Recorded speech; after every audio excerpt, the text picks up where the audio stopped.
கண்களை மூடுவோம். நல்ல தகப்பனே, சர்வ வல்லமை உள்ள எங்கள் ஆண்டவரே, ஸ்தோத்திரம். கிருபை உள்ள கரத்தில் எங்களை தாழ்த்துகிறோம். நாங்கள் கூடி வரும்படி நீர் பாராட்டி இருக்கிற தயவுக்காக உமக்கு நன்றி. மகிமையுள்ள கரத்தில் எங்களை தாழ்த்துகிறோம். காலையும் மாலையுமாய் நீர் எங்களோடு கூட இடைபடுவீராக. இம்மட்டும் இத்தனை வருஷம் நடத்தி கொண்டு வந்திருக்கிற திருச்சபையை நீர் நடத்தாமல் இது நடக்கவே நடக்காத ஆண்டவரே. கர்த்தர் நீர் கட்டுவிக்காமல் கட்டுவிக்க முடியாத ஆண்டவரே. கர்த்தர் நீர் மேய்க்காமல் இதை மேய்க்க முடியாத ஆண்டவரே. இப்படி சித்தம் இல்லாமல் இவ்வளவு தூரம் கடந்து வர முடியாத ஆண்டவரே. நீர் கட்டுகிறவர், நீர் இடிக்கிறவர். இப்பொழுது ஊழியத்தை கட்டி இம்மட்டுமாய் கொண்டு வந்திருக்கிற அதற்காக உமக்கு ஸ்தோத்திரம் ஆண்டவரே.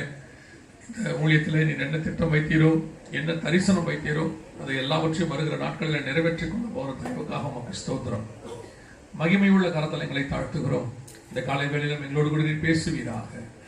எங்கள் ஆண்டவர் இயேசு கிறிஸ்துவின் நாமத்தில் பிதாவே. அல்லேலூயா. 127ஆம் சங்கீதம் 1வது வசனம். கர்த்தர் வீட்டை கட்டாராகில் அதை கட்டுகிறவருடைய பிரயாசம் விருதா. பொதுவாக நாம் அறிந்திருக்கிறபடி திருச்சபையும் வீடும் ஒன்று, திருச்சபையும் குடும்பமும் ஒன்று. அதை எபேசியர்ல அவர் மிக தெளிவாக பவுல் அதை இணைத்து கொடுக்கிறார். எப்படி கிறிஸ்து சபைக்கு தலையா இருக்கிறாரோ. தம்பி போட்டோ எடுக்கிற தம்பி, இப்ப எடுக்காதீங்க, முடிச்ச பிறகு எடுங்க. கவனிங்க, கிறிஸ்து எப்படி சபைக்கு தலையாக இருக்கிறாரோ அப்படியே கணவனும் வீட்டுக்கு தலையாக இருக்கிறார். இந்த ஒப்புமை எல்லாம் உங்களுக்கு நன்றாக தெரியும். சபையும் என்பது வீடு என்பது ஒன்று. கிறிஸ்துவும் சபையும் எப்படி ஒரு இணைப்பு குடும்பத்துக்கு இருக்கிறது என்று. குடும்பத்தினுடைய மொத்த குடும்பங்களுடைய கூட்டமைப்பு தான் சபை. சபை என்பது அநேக குடும்பங்களுடைய கூட்டமைப்பு. ஏதோ ஒரு 10 பேர் கூடி வருகிறதுனால அது சபையாயிடாது. குடும்பமாக எல்லோரும் ஆராதிக்கும் அது சபையாக இருக்கும். என்ன கேட்டால் ஒவ்வொரு குடும்பமே ஒரு சபை தான். ஒவ்வொரு குடும்பத்தையும் கத்திர வச்சிருக்கிறாரு, ஒரு சபையா வச்சிருக்கிறாரு. அந்நாட்கள் எல்லாம் வீட்டில் தான் சபை நடந்துகிட்டு இருந்துச்சு. அது காலத்தின் கட்டாயம் அப்படி நடந்துச்சு.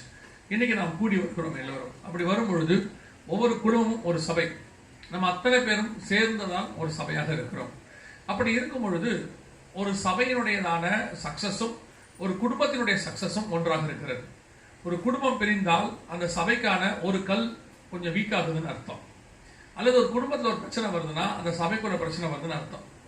அந்த காலத்துலலாம் என்ன பண்ணுவாங்க, நமக்கு முன்னாடி உள்ள ஜென்ரேஷன்ல எல்லாம் பாஸ்டர்ஸ் குடும்பங்களை தான் ரொம்ப கட்டுவதில் ரொம்ப இம்பார்ட்டண்டா இருந்தாங்க. அன்னைக்கு சபைக்கான இடங்கள் இருக்காது, கட்டடங்கள் இருக்காது, ஆனா சபை இருந்துச்சு. இன்னைக்கு நிறைய சபைகள் கட்டடங்கள்ல இருக்கு, சபை இல்லை. சபை இல்லைன்னா என்ன அர்த்தம்னா உள்ளுக்குள்ள என்ன இல்லை, சபையாக இல்லை. அநேக சபைகள் இன்னைக்கு, அதுவும் கடைசி காலத்துல நீங்க பார்த்துக்கிட்டே இருக்கிறீங்க. ஒரு பத்திரிகையில ஒரு இது கொடுத்தாங்க, ஸ்ட்ராட்டஜிக்ஸ் ஒன்று கொடுத்தாங்க, டைம்ஸ் ஆஃப் இந்தியாவில். அது நான் சொன்னது ஒரு 10 வருஷத்துக்கு முன்னாடி. அதுல அவங்க சொல்லியிருந்த ஒரு விஷயம், இந்தியாவில் இருக்கிற மதங்களில் எதில் அதிகமாக டிவோர்ஸ் நடைபெறுகிறது அப்படின்னு சொல்லி எடுத்தாங்க. அதுல முதல் இடத்துலயோ 2வது இடத்துலயோ தான் கிறிஸ்தவம் இருக்கிறது. அந்த அளவுக்கு கிறிஸ்தவத்துல டிவோர்ஸ் நடக்குது அப்படின்னு அவங்க கொடுத்துருக்காங்க. உண்மையா பொய்யா எனக்கு தெரியாது. அவங்க கொடுத்தது நான் உங்களுக்கு சொல்றேன். கிறிஸ்தவம் ஏன் இவ்வளவு மோசமாக குடும்ப காரியங்கள் இருக்கிறது என்று அவர்கள் எழுதுகிறார். கவனித்துக் கொள்ளுங்கள். ஒரு கணவன் எப்படி இருக்கணும், ஒரு மனைவி எப்படி இருக்கணும், ஒரு பிள்ளையை எப்படி வளர்க்கணும், இதையெல்லாம் தனித்தனியா சாப்டரா போட்டு கொடுத்த ஒரே ஒரு மதமும் ஒரே ஒரு புஸ்தகம் இருக்குது என்றால் அது பரிசுத்த வேதாகமும் கிறிஸ்தவம் மட்டும்தான். இதுல மட்டும்தான் எல்லாத்தையும் தெளிவா கொடுத்துருக்குது. ஒரு மனைவி எப்படி இருக்கணும், கணவன் எப்படி இருக்கணும், பிள்ளைகளை எப்படி வளர்க்கணும், பிள்ளைகள் எப்படி பெற்றோர்கிட்ட இருக்கணும், பெற்றோர் எப்படி பிள்ளைங்கிட்ட இருக்கணும், அத்தனையும் இருக்கு. இவ்வளத்தையும் வச்சு அடக்கி ஒரு பைபிளை கையில வச்சிருக்கிற கிறிஸ்தவ குடும்பங்களில் இன்னைக்கு சமாதானம் கிடையாது. வீடு கட்டப்படுகிறது இல்லை. பாருங்க, கல்யாணம் ஆகி 3 மாசத்துல டிவோர்ஸ் நடக்குது. ஹனிமூனுக்கு போயிட்டு ரிட்டர்ன் ஆகும்போது டிவோர்ஸ் வருது.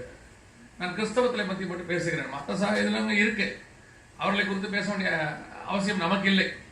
நாம் நம்மை குறித்து மட்டும் நிதானித்து அறிந்தால் போதும். ஏன் இந்த நிலைமை கிறிஸ்தவத்துல? குடும்பம் இருக்கிறது. இன்னைக்கு நிறைய பேர் பாத்தீங்கன்னா ஃபேமிலி இருக்கு, ஃபேமிலி சந்தோஷமா இருக்குதாங்கன்னா அங்கதான் கஷ்டமா இருக்குது. குடும்பம் இருக்கு, வாழ்க்கை ஓடணும், வாழ்க்கை ஓடிட்டே இருக்குது, சந்தோஷமா ஓடுதா அப்படின்னு சொல்லி எடுத்து கேட்டு பார்த்தீங்கன்னா ஒரு 10% இருந்தா பெரிய விஷயமா இருக்கு இன்னைக்கு. அதான் இன்னைக்கு நிதர்சனமான உண்மை. என்ன காரணம்? அநேகருடைய பிரச்சனை என்னன்னா வாழ்ந்தாகணும் அப்படின்னு ஒரு குரூப் மீறிட்டாங்க. என்னத்தை இப்படி ஒரு வாழ்க்கை வாழணும், அடா போங்கடா அப்படின்ட்டு போற ஒரு குரூப் இருக்கு. ஒரு குரூப் கொஞ்சம் சரி வேற வழி இல்லை, நம்ம என்ன செய்யணும், வாழணும், சமுதாயம் இருக்கு, என்ன பேசுவாங்களே அப்படின்னு பயந்து வாழ்றாங்க. ஆனா அப்படி ஒரு வாழ்க்கை வாழ்றது கர்த்தர் சொல்லல. கர்த்தர் நம்மை சந்தோஷமாய் வாழ்றதுக்கு தான் ஒரு குடும்பத்தை அமைத்தார். வாழணுன்றதுக்காக குடும்பம் இல்ல, சந்தோஷமா வாழ்றதுக்கு தான் குடும்பம். ஆனால் இனி அப்படிப்பட்ட காரியங்கள் நடைபெறாமல் போவதற்கு காரணம் என்ன? ஏன் இப்படி ஆயிடுச்சு? சக்சஸ்ஃபுல்லா தான் இருந்துச்சு. இந்த மாதிரி ஒரு சந்தோஷமான ஒரு குடும்பத்தை தான் கர்த்தர் ஏற்படுத்தினார். ஆனால் குடும்பங்களில் இன்னைக்கு இருக்கக்கூடியதான பிரச்சனைகள் என்ன? அதான் ரொம்ப இம்பார்ட்டன்ட். உங்க எல்லாருக்கும் தெரிஞ்சது தான். வாசிங்க ஆதியாகமத்தின் புஸ்தகம் 2ஆம் அதிகாரம் 15வது வசனத்தை வாசிங்க. 2:15 வாசிங்க. ஆதியாகமம் 2:15. ஏதேன் தோட்டத்தில் அதை பண்படுத்தவும் காக்கவும் வைத்தார். அப்போ ஒரு தோட்டம் என்பது ஒரு குடும்பத்தை போல. ஏன்னா ஆண்டவர் சொல்றாரு ஏசாயா 5:2 எனக்கு மகா செழிப்பான மேட்டிலே ஒரு தோட்டம் உண்டு அப்படிங்கிறார். தோட்டம் என்பது ஒரு குடும்பத்தை போல. அந்த குடும்பத்தினுடைய காரியத்தை மிக முக்கியமாக ஒரு கணவன் கையில ஒப்படைக்கிறார். அப்போ படைக்கும் போது ஏவாளே இல்லை, அதுக்கப்புறம் தான் ஏவாள் படைக்கப்படுறாங்களே. அவங்ககிட்ட கொடுத்துட்டு கர்த்தர் சொன்ன பெரிய விஷயம், மிக முக்கியமான விஷயம், 2 வேலை தான் அவனுக்கு. அந்த தோட்டத்துக்கு 2 வேலை கொடுக்கிறார். ஒன்று பண்படுத்தவும், இன்னொன்று காக்கவும் வைத்தார். இங்கிலீஷ்ல பாத்தீங்கன்னா மெயின்டைன் அண்ட் கீப் இட் இருக்கும். அதை நடத்தவும் அதை பாதுகாக்கவும் அப்படின்னு அர்த்தம். சொல்ல போனா ஒரு குடும்பத்தினுடைய 2 முக்கியமான விஷயம், அதை மெயின்டைன் பண்ணணும், இன்னொன்னு பாதுகாக்கணும். இன்னைக்கு மெயின்டைன் பண்றதுல குறை சொல்ல முடியாது. கணவனும் மனைவியும் சரி, அல்லது கணவன் சரி அல்லது மனைவி சரி, தனித்தனியோ சேர்ந்தோ மெயின்டைன் பண்றதுல சூப்பரா இருக்காங்க. கடைசி காலம் எல்லாரும் வேலைக்கு போறாங்க. கணவனும் வேலைக்கு போறாரு, மனைவி வேலைக்கு போறாங்க. காரணம் கேட்டா சொல்றாங்க குடும்பத்தை மெயின்டைன் பண்ணணும், பத்தாது. பணம் என்ன செய்யாது, பத்தாது, மெயின்டைன் பண்றதுக்கு தான். சில இடத்துல பாத்தீங்கன்னா கணவன் மனைவி 2 பேரும் சேர்ந்து உழைக்கிறாங்க. அதுக்கு அவங்க சொல்ற வார்த்தை என்ன? குடும்பத்தை மெயின்டைன் பண்றதுக்கு பத்தாது, மெயின்டைன் பண்றாங்க. வெரி குட், நான் இல்லைன்னே சொல்லல. ஆனால் உங்கள் குடும்பம் காப்பாற்றப்படுகிறதா? அடுத்த வசனம் இருக்குது, பண்படுத்தவும் காக்கவும் அப்படின்னு. காப்பாற்றப்படுகிறதா? குடும்பம் என்கிறதை காப்பாற்ற முடியுதா? தோட்டத்தை காப்பாற்ற முடியுதா? இந்த சம்பவம் நடந்த பிறகு பாருங்க, 3ஆம் அதிகாரத்துல பழம் சாப்பிட்ட பிறகு உங்க எல்லாரும் தெரியும், தேவனாகிய கர்த்தர் ஆதாமை தோட்டத்தை விட்டு துரத்தி விட்டு அப்படின்னு கடைசி வசனத்துல, 3ஆம் அதிகாரம் கடைசி வசனம், தோட்டம் போச்சு பாருங்களேன், துரத்தி விட்டு குடும்பம் போயிடுச்சு. இப்ப குடும்பம் கையில இல்ல. என்ன காரணம்? 2 விஷயம் தான். ஒன்னு மெயின்டைன், இன்னொன்று காக்கவும், கீப் இட், வாட்ச் பண்ணு, பத்திரமா வச்சுக்கோ அப்படின்னு அர்த்தம். இன்னைக்கு மெயின்டைன் பண்றதுல ஒன்றும் குறை சொல்ல முடியாது. சிலர் மெயின்டெனன்ஸ் ரொம்ப பேட், அதை விட்டுருங்க. குடும்பத்தை மெயின்டைன் பண்ண அவங்க சம்பாதிக்கிறதோட அவங்க மெயின்டெனன்ஸ் முடிஞ்சிருதுன்னு நினைச்சுக்கிறாங்க இல்லையா? இன்னைக்கு அப்படிதான் இருக்கும். முந்தையெல்லாம் பாத்தீங்கன்னா நம்ம அம்மாக்கள்லாம் பாத்தீங்கன்னா, எங்க அம்மாவை சொல்றேன் நான், எனக்கு அது என்னமோ தெரியாது, கர்த்தருக்கு கொடுத்த பெரிய கிஃப்ட்ல எங்க அம்மா ஒருத்தர். எங்க அம்மா பயங்கரமான உழைப்பாளி, மெயின்டைன் பண்ணுவாங்க, காப்பாற்றவும் செய்வாங்க. அதாவது அவங்களுக்கு ஆண்டவர் கொடுத்த குணம் அது. காலையில 7 மணிக்கு சாப்பாடு கட்டி எடுத்துக்கிட்டு என்னையும் கையில பிடிச்சிக்கிட்டு வேலைக்கு போயிடுவாங்க. எனக்கு 8:30 மணிக்கு தான் ஸ்கூல். 7 மணிக்கெல்லாம் ரெடியா எடுத்துட்டு மத்தியானம் சாப்பாடையும் கட்டி எடுத்துக்கிட்டு 7 மணிக்கு கையில பிடிச்சி வேலைக்கு போயிட்டு 8:30 மணிக்கு அந்த வழியா போறவங்கிட்ட கையை பிடிச்சி ஸ்கூல் இந்த பையனை விட்டுருங்கன்றுவாங்க. இது மெயின்டைன் அண்ட் கீப் இட், அதாவது பண்படுத்தவும் காக்கவும். இன்னைக்கு மெயின்டெனன்ஸ்ங்கிறது கொஞ்சம் சந்தேகம் தான். ஏன்னா அவங்க சம்பாதிச்சிட்டாங்கன்னா மெயின்டைன் ஆயிடுச்சுன்னு அர்த்தம். கணவனா இருக்கட்டும் மனைவியா இருக்கட்டும், கணவர் கொண்டு அந்த சேலரி கவரை கொடுத்துட்டாருன்னா அவர் பொறுப்பு முடிஞ்சிருச்சு. அதுக்கப்புறம் அந்த குடும்பத்தில் என்ன நடக்குதுங்கிறத ஒரு 90% கணவன் கேட்கறதே இல்லை. ஏதாவது பிரச்சனை வந்தா அவர் மனைவி அப்படியே ஒரே போல போடுவார். நான் தான் எல்லாத்தையும் கொண்டு வந்து உங்கள்கிட்ட கொடுத்தேனே, என்ன பண்ண அப்படிம்பார். என்ன பண்ண, நீ என்ன பண்ண இவ்வளவு நாள்? அப்புறம் அந்த குடும்பத்தில் என்ன நடக்குதுன்னே தெரியாம என்ன பண்ணிட்டு இருந்தீங்க? நிறைய கணவனுக்கு இன்னைக்கும் நான் சொல்லுவேன், திடீர்னு ஒரு நாள் உங்க கணவரை ஸ்கூலுக்கு அனுப்பி விடுங்க, பையனை கூட்டிட்டு வர சொல்லி. நீங்க திடீர்னு அனுப்பி விடுங்க, இன்னைக்கு வேன் வராதான், நீங்க கொஞ்சம் போய் கூட்டிட்டு வாங்க அப்படின்னு சொல்லி பாருங்களேன். அவர் அங்க போயிட்டு கண்டிப்பா உங்களுக்கு ஒரு போன் அடிப்பாரு ஸ்கூல் வாசல்ல இருந்து. பையன் என்ன செக்ஷன் படிக்கிறான் அவருக்கு கன்ஃபார்மா செக்ஷன் தெரியாது, கிளாஸ் தெரியும், 8ஆவதோ, அது கூட அப்படியே 19ஆவதோ கண்டுபிடிச்சிருவாப்ல, 8ஆவதோ 7ஆவதோ பாப்ல. மற்றபடி அங்க போயிட்டு கன்ஃபார்மா செக்ஷன் தெரியாது. அங்க போய் நிப்பாப்ல, நின்று போன் அடிவார். பையன் சி செக்ஷனா டி செக்ஷனா, எல்லா பிள்ளையும் ஒரே மாதிரி இருக்குது, எல்லா பிள்ளையும் ஒரே மாதிரி இருந்தா உங்க பிள்ளை உங்களுக்கு தெரியாதா? அது எப்படி தெரியாம இருக்கும்? நிறைய கணவனுக்கு அப்படி ஒரு பிரச்சனை இருக்கு. சம்பாதிச்சிட்டோம், அவருக்கு பெட்ரோல் விலை ஏறது மட்டும்தான் தெரியும், பருப்பு விலை ஏறது தெரியவே தெரியாது இல்லையா? பெட்ரோல் விலை ஏறும்போது சொல்வாரு, என்ன இவ்வளவு பெட்ரோல் ஏத்துறாம்பா. அதே நேரத்தில் மளிகை சாமான் 6000 ரூபாய் ஆச்சுன்னா ஏன் இவ்வளவு செலவு பண்றேன் பாரு. இப்படி நீ ரொம்ப தூப்பர் தண்டி ஆயிட்ட, ரொம்ப செலவு பண்ற, பெட்ரோல் 100 ரூபாய் ஆயிடுச்சு, ஆனா பருப்பு 20 ரூபாயில இருக்கும். கணவனுடைய நிலைமை எப்படி உங்களுக்கு தெரியும்னு கேட்காதீங்க. எனக்கு இந்த வருஷத்தோட 25 வருஷம் கல்யாணம் ஆயிடுச்சு. 25 வருஷம் எனக்கு. The most experienced guy. நமக்கு சின்ன பையன் தான், நம்ம தான். அவருக்கு ஏஜ் அதிகம், கல்யாண வயசு குறைவு.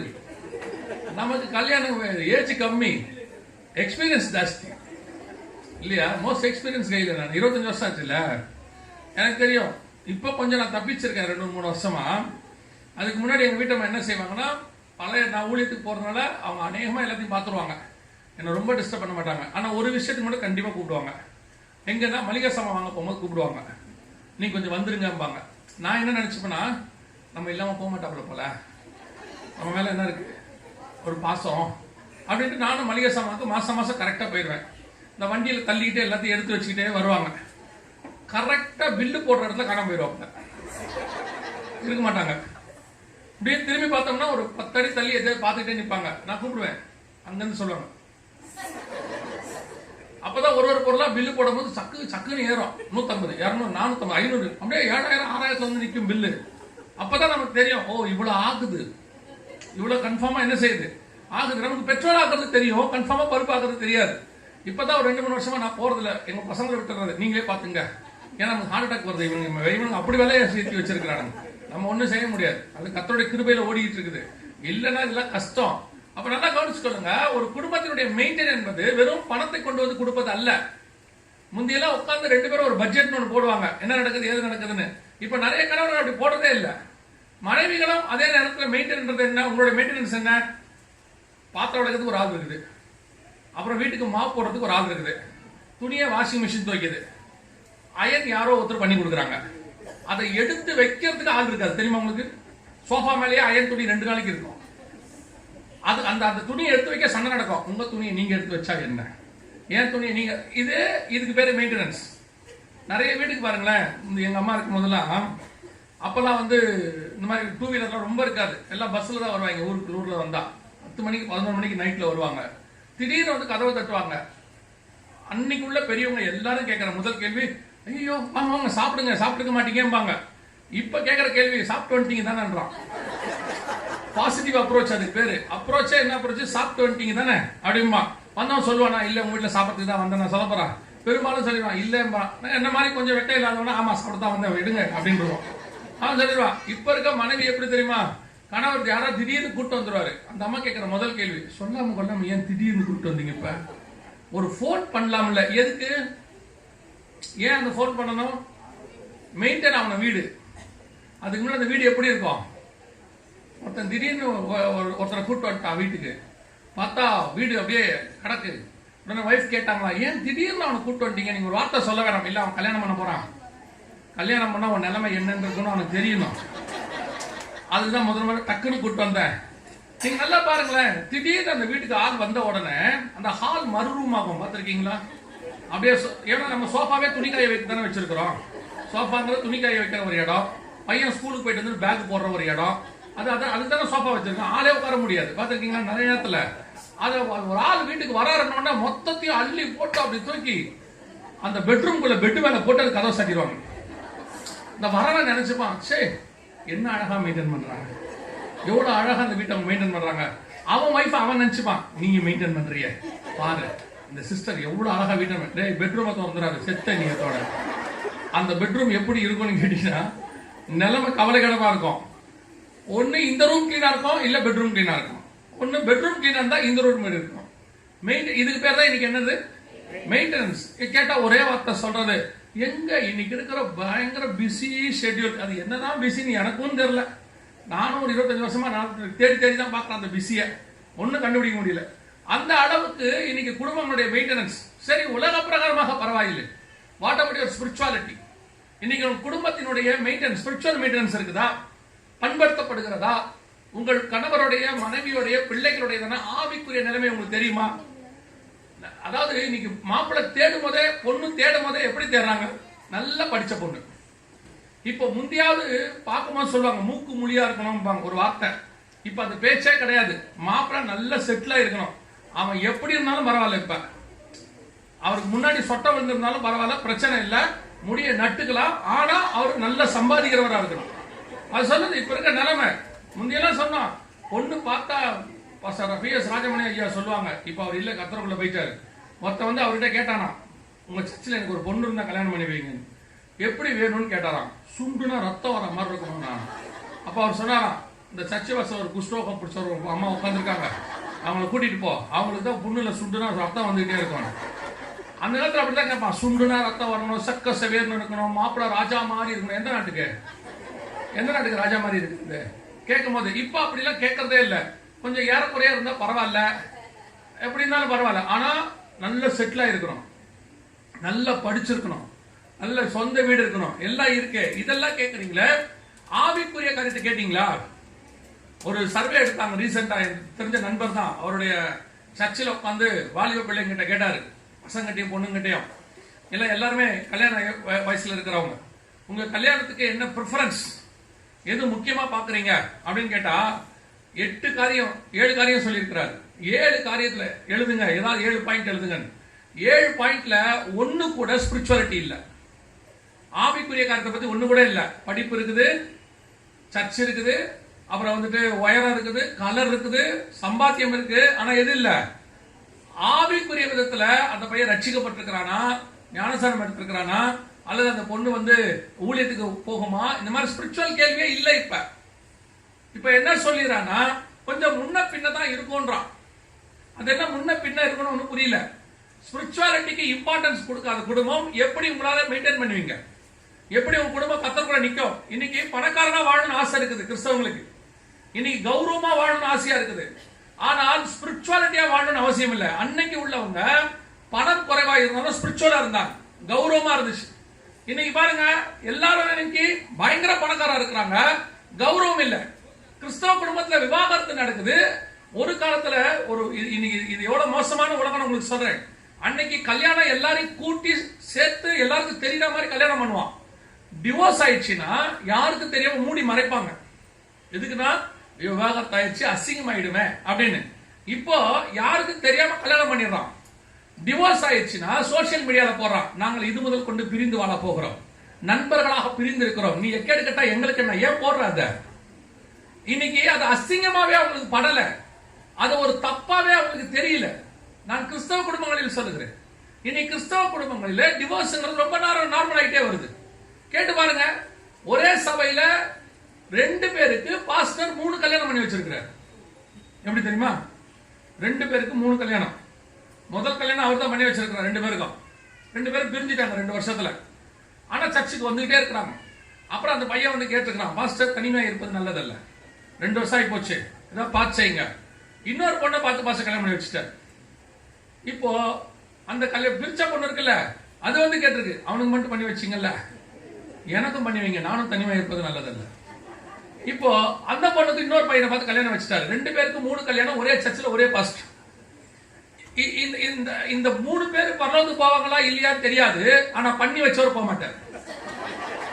நீங்க தப்பா எடுத்துக்காதீங்க, போக மாட்டார். ஏன், எப்படி போவார்? சத்தியத்துக்கு விரோதமான ஒரு கூட்டம் இன்னைக்கு நிக்குது. அவங்க 2 பேரும் பிரிஞ்சதுக்கு விபச்சார காரணமா இருந்தாலும் பரவாயில்ல, அதுவும் இல்ல. இன்னைக்கு சும்மா எடுத்ததுக்கெல்லாம் என்ன காரணம்? திருச்சபை இன்னைக்கு சத்தியத்தில் ஸ்ட்ராங்கா இல்ல. இன்னைக்கு திருச்சபை சத்தியத்தை ஸ்ட்ராங் பண்ணல. குடும்பங்கள் ஆவிக்குரிய வாழ்க்கையில மெயின்டைன் கிடையாது. ஆவிக்குரிய வாழ்க்கையை பொறுத்த வரைக்கும் கவலை கிடையாது. முந்தையெல்லாம் ஒரு வீடு பார்க்கும் போது சபைக்கு பக்கத்துல பார்ப்பாங்க, சர்ச்சுக்கு ஆராதனைக்கு போறதுக்கு வசதியா இருக்கணும்னு பார்ப்பாங்க. இப்போ ஸ்கூலுக்கு பிள்ளை எங்க இருக்குதோ பக்கத்துல பாக்குறாங்க. ஸ்கூல் பிள்ளைக்கு பக்கத்துல தான் வீடு. கேட்டா சொல்றாங்க, இல்ல காலையில ஸ்கூலுக்கு போறது ரொம்ப கஷ்டம், சர்ச்சு தூரமா இருக்குது, அது பரவாயில்ல, அது பரவாயில்ல. அவன் வரும்போதே சொல்லிட்டே வரான், பாஸ்டர் ஆராதனை தான் போயிட்டு இருக்கோம், செய்தி வந்திருக்காரு. அவன் டைரக்டா செய்திக்கு வரவர். இன்னொரு குரூப் இருக்கு, காணிக்க முடிஞ்ச பிறகுதான் எடுப்பான், உள்ளே வருவான், சொல்லிட்டே வருவான், காணிக்க பாட்டு போயிட்டு இருக்கோம் போலாம் அப்படின்பா. இப்ப பல பாஸ்டர்ஸ் ரொம்ப அறிவுபூர்வமாயிட்டாங்க, காணிக்க கடைசி தான் எடுக்கிறாங்க. அவன் இன்னும் அறிவுபூர்வமாயிட்டான், கடைசி ஜபத்துல எழுந்து போயிடுறான். இப்ப அதான் நிலைமை. இன்னைக்கு சபைக்கு வரதை பத்தின கவலை கிடையாது, ஆவிக்குரிய கவலை கிடையாது. அவங்களை பொறுத்த வரைக்கும் குடும்பம் என்பது சம்பாதிக்கிறது, சாப்பிடுவது, வீடு வாங்குவது, கார் வாங்குவது, அப்புறம் செத்து போவது, அவ்வளவுதான் குடும்பம். இதுக்கு எதுக்கு குடும்பம்? இது குடும்பம் தேவையே இல்லை. கர்த்தர் போன கீழ வைங்க. என்ன பண்ணாலும் ஒரு குரூப் இருக்கீங்க. கவனிங்க, குடும்பம் என்பது ஆவிக்குரிய வாழ்க்கையில் கட்டப்படணும். கணவன் மனைவி எதுக்கு கர்த்தர் ஏற்படுத்தினார்? உலகத்துல ஏன் கல்யாணம் பண்ணி வைக்கிறாங்கன்னா அது அவங்க இஷ்டம். கர்த்தர் ஏன் ஏற்படுத்தினார்? தேவ பக்தி உள்ள சந்ததியை பெரும்படி தானே. மல்கியா 2:15 சொல்லுது. இன்னைக்கு குடும்பங்கள் அந்த இடத்துல இருக்குதா? உட்காந்து பொண்ணு பார்க்கும் போது ஸ்பிரிச்சுவலா பாக்குறோமா, அல்லது பையனை பார்க்கும் போது ஸ்பிரிச்சுவலா பாக்குறோமா? நல்ல பையனா பாக்குறோம், நல்ல பொண்ணா பாக்குறோம். பார்த்துட்டு ஸ்பிரிச்சுவலா இருந்தா ஒரு பரிசுத்தாவின் அபிஷேகம் அந்த பிள்ளை பெறாவிட்டால் கூட பரவாயில்லைங்க அப்படிங்கிறான். ஞானசனம் எடுக்காட்டியா பரவாயில்ல, காலையில் எடுத்துக்கலாம் ஞானசனம், சாயங்காலம் கல்யாணம். பையன் கல்யாணம் ஞானசனம் எடுக்கல, வந்து சொல்றாங்க நல்ல பையங்க, நல்ல சம்பாத்தியம், எல்லாரையும் விசாரிச்சுட்டோம், பையன் ரொம்ப நல்ல பையனா, ஞானசனம் மட்டும் எடுக்கலையா? நல்ல பையன் எப்படி ஞானசனம் எடுக்கிறதா இத்தனை வருஷம்? ஏன் எடுக்காம இருந்தா? அடுத்து இப்போ பெற்றோருக்கு என்ன தெரியுமா? பொண்ணுக்கு நல்ல வசதியான இடம் இருக்கணும், போகுது, நல்ல வசதியான இடத்துக்கு போகுது. 6 மாசம் கழிச்சு அங்க போன் அடிக்குது. பாருங்க, இன்னைக்கு ஒரு பேப்பர்ல நியூஸ்ல 2-3 நாள் ஒரு வாரமா பார்த்திருப்பீங்க. எவ்வளவு சவரன் நகை போட்டு என்ன ஆச்சு? அந்த பிள்ளையோட நிலைமை என்ன? வசதி என்பது சந்தோஷம் அல்ல, வீடு என்பது சந்தோஷம் அல்ல, குடும்பம் என்பது இதல்ல. குடும்பம் என்பது 2 பேர் சந்தோஷமா இருப்பது, அதான் ரொம்ப இம்பார்ட்டன்ட். இன்னைக்கு இருக்கா? இன்னைக்கு இருக்கா? ஆவிக்குரிய குடும்பங்கள் இல்ல. நான் இன்னும் கொஞ்சம் ஒருபடி மேல போய் சொல்றேன், ஊழியக்கார குடும்பங்கள் இல்ல. இன்னைக்கு எத்தனை ஊழியக்கார குடும்பத்துல டிவோர்ஸ், எத்தனை ஆவிக்குரிய குடும்பத்துல டிவோர்ஸ்? டிவோர்ஸ் தப்புனே பட மாட்டேங்குது. எதனால இந்த டிவோர்ஸ் நடக்குதுன்னு யோசிக்கவும் மாட்டேங்கிறாங்க. அதாவது ஒரு காரணத்துக்காக இருந்தா கூட பரவாயில்ல. இந்த வேலைச்சேரியில ஒருத்தன் ஒரு பிள்ளைய நைட்டெல்லாம் போட்டு பைப்பில் அடிச்சிருக்கான். அந்த பிள்ளை வெளியவே சொல்லல. மறுநாள் காலையில போய் பக்கத்து வீட்டுக்காரங்க ஏதோ பார்க்க போக மண்டை பொழந்து கிடக்கு உள்ள. இப்ப அந்த மாதிரி மிருகத்தோட வாழ முடியாது, நியாயம். பிள்ளை செத்து போகும். சரி, நம்ம கூட்டு வந்து வீட்டுல பத்திரமா வச்சுக்கிறோம், சரி ஓகே. எடுத்ததுக்கெல்லாம் டிவோர்ஸ் பண்ற ஒரு குரூப் இருக்கு. எடுத்த உடனே வாயில வர்றதே நம்ம பிரிஞ்சிடலாம், நமக்கு இது ஒட்டாகாது, நம்ம செட் ஆகாது. ஜீவனும் மரணமும் எதுல இருக்குது? நாவின் கீழே. நீ சொல்ல சொல்ல குடும்பம் அப்படிதான் ஆகிட்டே போதும். நிறைய குடும்பம் அப்படிதான் ஆகுது. அப்ப இன்னைக்கு அந்த குடும்பத்தை மெயின்டைன் பண்ணணுங்கிற அவங்களுக்கு அக்கறை இல்லை. ரெண்டாவது அந்த வசனம் சொல்லுது 2:15, சாரி ஆமா 2:15 ஆதியாகமத்தின் புத்தகம் வசனம் என்ன சொல்லுது? பண்படுத்தவும். எங்க காக்க போறாரு? ஆதாம் யாருகிட்ட இருந்து தோட்டத்தை காக்க போனோம்? யாருகிட்ட இருந்து காப்பாத்துறோம்? அப்ப யார் இருக்கா பூமியில? ஆதாமும் ஏவாளும் மட்டும்தான் இருக்கிறாங்க, மத்தபடி வேற யாருமே இல்ல. யாருகிட்ட இருந்து அவர் காப்பாத்த போறாரு? வாசிங்க 3ஆம் அதிகாரம் 1ஆம் வசனம் ஆதியாகமத்தின் புத்தகம்.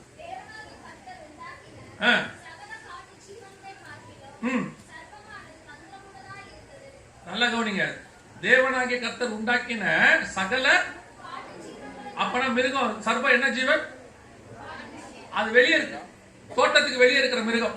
ஏன்னா ஆதியாகமம் 1ஆம் அதிகாரத்தில் ஆண்டவர் படைக்கும் போது 24 வசனத்துல சகல விதமான காட்டு மிருகங்களையும் ஊரு பிராணிகளையும் நாட்டு மிருகங்களையும் உண்டாக்கினார். தோட்டத்துக்குள்ள இருக்கிறதுக்கு பேரு நாட்டு மிருகம், தோட்டத்துக்கு வெளியே இருக்கிறதுக்கு பேரு காட்டு மிருகம். இவர் என்ன சொன்னார்னா, இந்த தோட்டத்தை பத்திரமா பாதுகாத்துக்கோ, வெரி இம்பார்ட்டன்ட், காவல் பண்ணு. ஏன் காவல் பண்ணு? வெளியே இருக்கிற மிருகம் உள்ள வர பாத்துக்க. சர்ப்பம் வெளியிருந்து உள்ள வந்த மிருகம், காட்டு மிருகம். இன்னைக்கு குடும்பமா இருக்கட்டும், சபையாக இருக்கட்டும், கர்த்தர் உங்ககிட்ட கொடுத்தது அதை காவல் பண்றதுக்கு. காவல் பண்றதுனா என்ன? வெளியிருந்து எதுவும் உள்ள வரக்கூடாது. அது உபதேசமோ மனுஷர்களோ யாரோ உங்கள் குடும்பத்தை நாசமாக்குற எந்த ஒரு விஷயத்தையும் உள்ள வராதபடி பாதுகாக்க வேண்டியதான பொறுப்பு யார்கிட்ட இருக்குது? கணவன் மனைவி கிட்ட இருக்குது. மிருகம் உள்ள வராம பாக்குறது. உங்களுக்கு தெரியுமா? காவல் காக்குறீங்களா? உங்க வீட்டுல என்ன நடக்குதுன்னு ஏதாவது உங்களுக்கு தெரியுமா? சர்ச்ல என்ன நடக்குதுன்னு உங்களுக்கு தெரியுமா? அது தெரியாது. சபைக்குள்ள நடக்குது, குடும்பத்துல என்ன நடக்குது? கணவன் பாருங்க, சில கணவர்களுக்கு எல்லாம் ஒரு பழக்கம் இருக்கு, அப்படியே ஃப்ரெண்ட்ஸை கூட்டிட்டு பேசிக்கிட்டு ரொம்ப அன்பாயிட்டாருன்னா பெட்ரூம் வரைக்கும் கூட்டு போயிருவாரு. பெட்ரூம் வரைக்கும் கூட்டு போய் உட்கார்ந்து பேசி, வாங்க உட்காருங்க, இல்ல நம்ம வீடுதான், அவர் யார் வேணா இருக்கட்டும், அத்தனை பேருக்கு லிமிட் ஹால் வரைக்கும் தான். உங்க பெட்ரூம்குள்ள உங்க ஃப்ரெண்டுக்கு வேலை கிடையாது, ஹால் வரைக்கும் தான் லிமிட். அதே மாதிரி சிஸ்டர் சகோதரிகளுக்கு சொல்றேன், நீங்க கொஞ்சம் சர்ச்சில் ரொம்ப பழக்கமாயிட்டீங்க அப்படின்னா உடனே கிச்சன் வரைக்கும் கூட்டிட்டு போயிருவீங்க. அங்க போய் நிக்க வச்சு உங்க வீட்டுக்காரர் அப்படி, உங்க வீட்டுக்காரர் இப்படி, அவர் அந்த மாதிரி பண்றாரு, நீங்க உடனே உங்க குடும்பத்தோட மொத்த கதையும் ஓபன் பண்ணிடுவீங்க. அதனால நடக்கிறது என்ன தெரியுமா? பாம்பு உங்க வீட்டுக்குள்ள வந்து வீட்டுக்குள்ள இருக்கிற வெளியே கூட்டு போயிடுது. உங்க 2 பேருக்கு நடுவில் பிரிவினை உண்டாக்கிடுது. உங்க குடும்ப கதை உங்களுக்காக மட்டும்தான். வீட்டுல பிரச்சனை இல்லாதவன் எவனுமே இல்ல. சிலருக்கெல்லாம் வேலையை என்ன, அவங்க அம்மாவுக்கு போன் பண்ணிடும், வெறிமா விஷயம். நேத்து காலையில அவர் பண்ணது என்ன தெரியுமா? வெண்டைக்காய் வச்ச கதையில இருந்து குப்பையை பெருக்கி ஓரம் தந்த வரைக்கும் சொல்லிடுவாங்க. அவங்களுக்கு சொன்னாதான் அவங்களுக்கு திருப்தி. அதுல வேற நான் எங்க அம்மா கிட்ட தானே சொன்னேன். அதே உங்க வீட்டுக்காரர் உங்களை பத்தி அவங்க அம்மா கிட்ட சொன்னா என்ன ஆகுது? எவ்வளவு டென்ஷன் ஆகுறீங்க? எதுக்கு இப்ப நம்ம குடும்பத்தை போய் உங்க அம்மா கிட்ட சொன்னீங்க? உங்களை நம்பித்தானே சொன்னேன்னு கேக்குறீங்க. அப்ப நீங்க மட்டும் உங்க அம்மா கிட்ட சொல்லலாமா? இதான இன்னைக்கு உள்ள பிரச்சனை. ரெண்டு பேருக்கு நடுவில் பேசிட்டு ரெண்டு பேருமே வேற யார்ட்டையும் பேசாம இருந்தா பரவாயில்ல.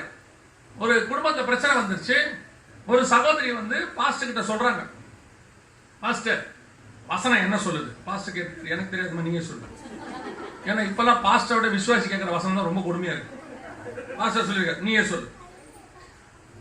இது முதல் கொண்டு தன் தாயும் தகப்பனை விட்டு பிரிந்திருப்பான்னு இருக்கா இல்லையா? இருக்கு. அவங்க அம்மா விட்டுட்டு வர சொல்லுங்க. நான் என்ன வசனத்துல தானே கேட்கிறேன், தனியாவ கேட்கிறேன் அப்படின்னு. உடனே பாஸ்டர் கேட்டிருக்காரு, இன்னொரு வசனம் இருக்கு உனக்கு தெரியுமான்னு. என்ன வசனம்? பாஸ்டர் சொல்லியிருக்காரு, ராஜகுமாரத்தையே உன் தகப்பன் வீட்டை மறந்து விடு, அப்பொழுது ராஜா உன் அழகிலே பிரியமாய் இருப்பார், தெரியுமான்னு கேட்டு. அது ராஜகுமாரத்துக்கு தான், எனக்கு இல்லைன்னு சொல்றாரு. இவர் என்ன ராஜகுமாரத்தி மாதிரியா வச்சிருக்காரு அப்படின்னு கேட்டாரு. பாஸ்டர் சொன்னார் ஆண்டவரை பார்த்து, இந்த ரெண்டையும் எப்படியாவது பரலோகத்துக்கு கூட்டு வரதுக்கு வழி பண்ணுங்க.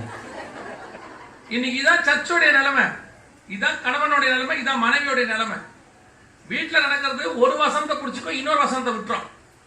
அதாவது பிள்ளைகளே, உங்கள் பெற்றோருக்கு கர்த்தருக்குள் அதான் இருக்கு. நீங்க டிவியை பார்த்துக்கிட்டே பையனை போன் பார்க்காதனா என்ன செய்வான்? நீங்க சீரியல் பார்த்துக்கிட்டே கேம்ஸ் விளையாட வரா அப்படின்னா அவன் சொல்றான், நீ சீரியல் பார்க்கறிய, கர்த்தருக்குள் கீழ்ப்படின்னு இருக்கு, எடுத்து பேசாது. அப்ப இந்த வசனம் என்ன ஆகும்? உன் பிள்ளைகளுக்கு முன்பாக முன்மாதிரியா இருன்னு. இன்னைக்கு குடும்பம் என்ன நிலைமையில இருக்குது? நீங்க ஸ்பிரிச்சுவலி எவ்வளவு ஸ்ட்ராங்கா இருக்கிறீங்க தெரியுதா? மெயின்டைன் பண்ண முடியுதா? உங்க வீட்டுல முதல்ல குடும்ப ஜபன் ஒண்ணு இருக்கா? எல்லாரும் ஆவிக்குரியவங்கன்றீங்க. சிஎஸ்ஐ காரனுக்கு ஆவியும் இல்ல அனலும் இல்லன்னு திட்டுறீங்க. அவங்களை கேட்டா சொல்றீங்க ஒரு பாரம்பரிய சபையார். உங்களுக்கு தெரியுமா, இன்னைய வரைக்கும் அவன் வீட்டுல குடும்ப ஜபம் உண்டு. சிஎஸ்ஐ காரங்களுக்கு ஒரு பயபக்தி உண்டு, தேவ பயம் உண்டு. இன்னைக்கும் வீட்டை விட்டு வெளியே போகும்போது 2 நிமிஷமாவது ஜோம் பண்ணிட்டு நெத்தில ஒரு சிலுவையை போட்டு தான் அனுப்புறாங்க. நீங்க சிலுவை போடணும்னு நான் சொல்லல, போடலாமா போட வேணாமான்றதுக்கும் நான் வரல. அவன் ஒரு 2 நிமிஷம் ஜோம் பண்ண நீங்க பண்ணீங்க. நீங்க வெளியே போகும்போதே கணவன் போகும்போது பாத்துருக்கீங்களா? அந்த வீட்டை விட்டு எப்படா தப்பிச்சு ஓடலாம் நீங்க எஸ்கேப் ஆறான் காலங்கத்தால. அப்படியே வண்டி சாவி கூட எடுக்க மாட்டான், ஓடிட்டு அங்கிருந்து கேட்கறான் சாவி தூக்கி. என்ன நிலைமை அவன் பாருங்க, அந்த வீட்டை விட்டு ஓடுறது அப்படி இருக்கான். சரி, நீங்க உங்க பிள்ளைய ஸ்கூலுக்கு அனுப்புறீங்களா? எப்படி அனுப்புறீங்க? காலையில ஜோம் பண்ணி அனுப்புறீங்க. பிள்ளைய அனுப்பும்போது பாருங்க, ஒரு 3ஆம் உலக யுத்தமே நடக்கும் வீட்டுல. நாயே பேயே வந்ததே போனதே செத்ததே, டைரியில சைன் வாங்கினியா, வாட்டர் பாட்டில் எடுத்து வச்சா, ஐயோ ஆட்டோ வந்துருச்சு, ஆறு அடிக்கிறான், ஓடு ஓடு.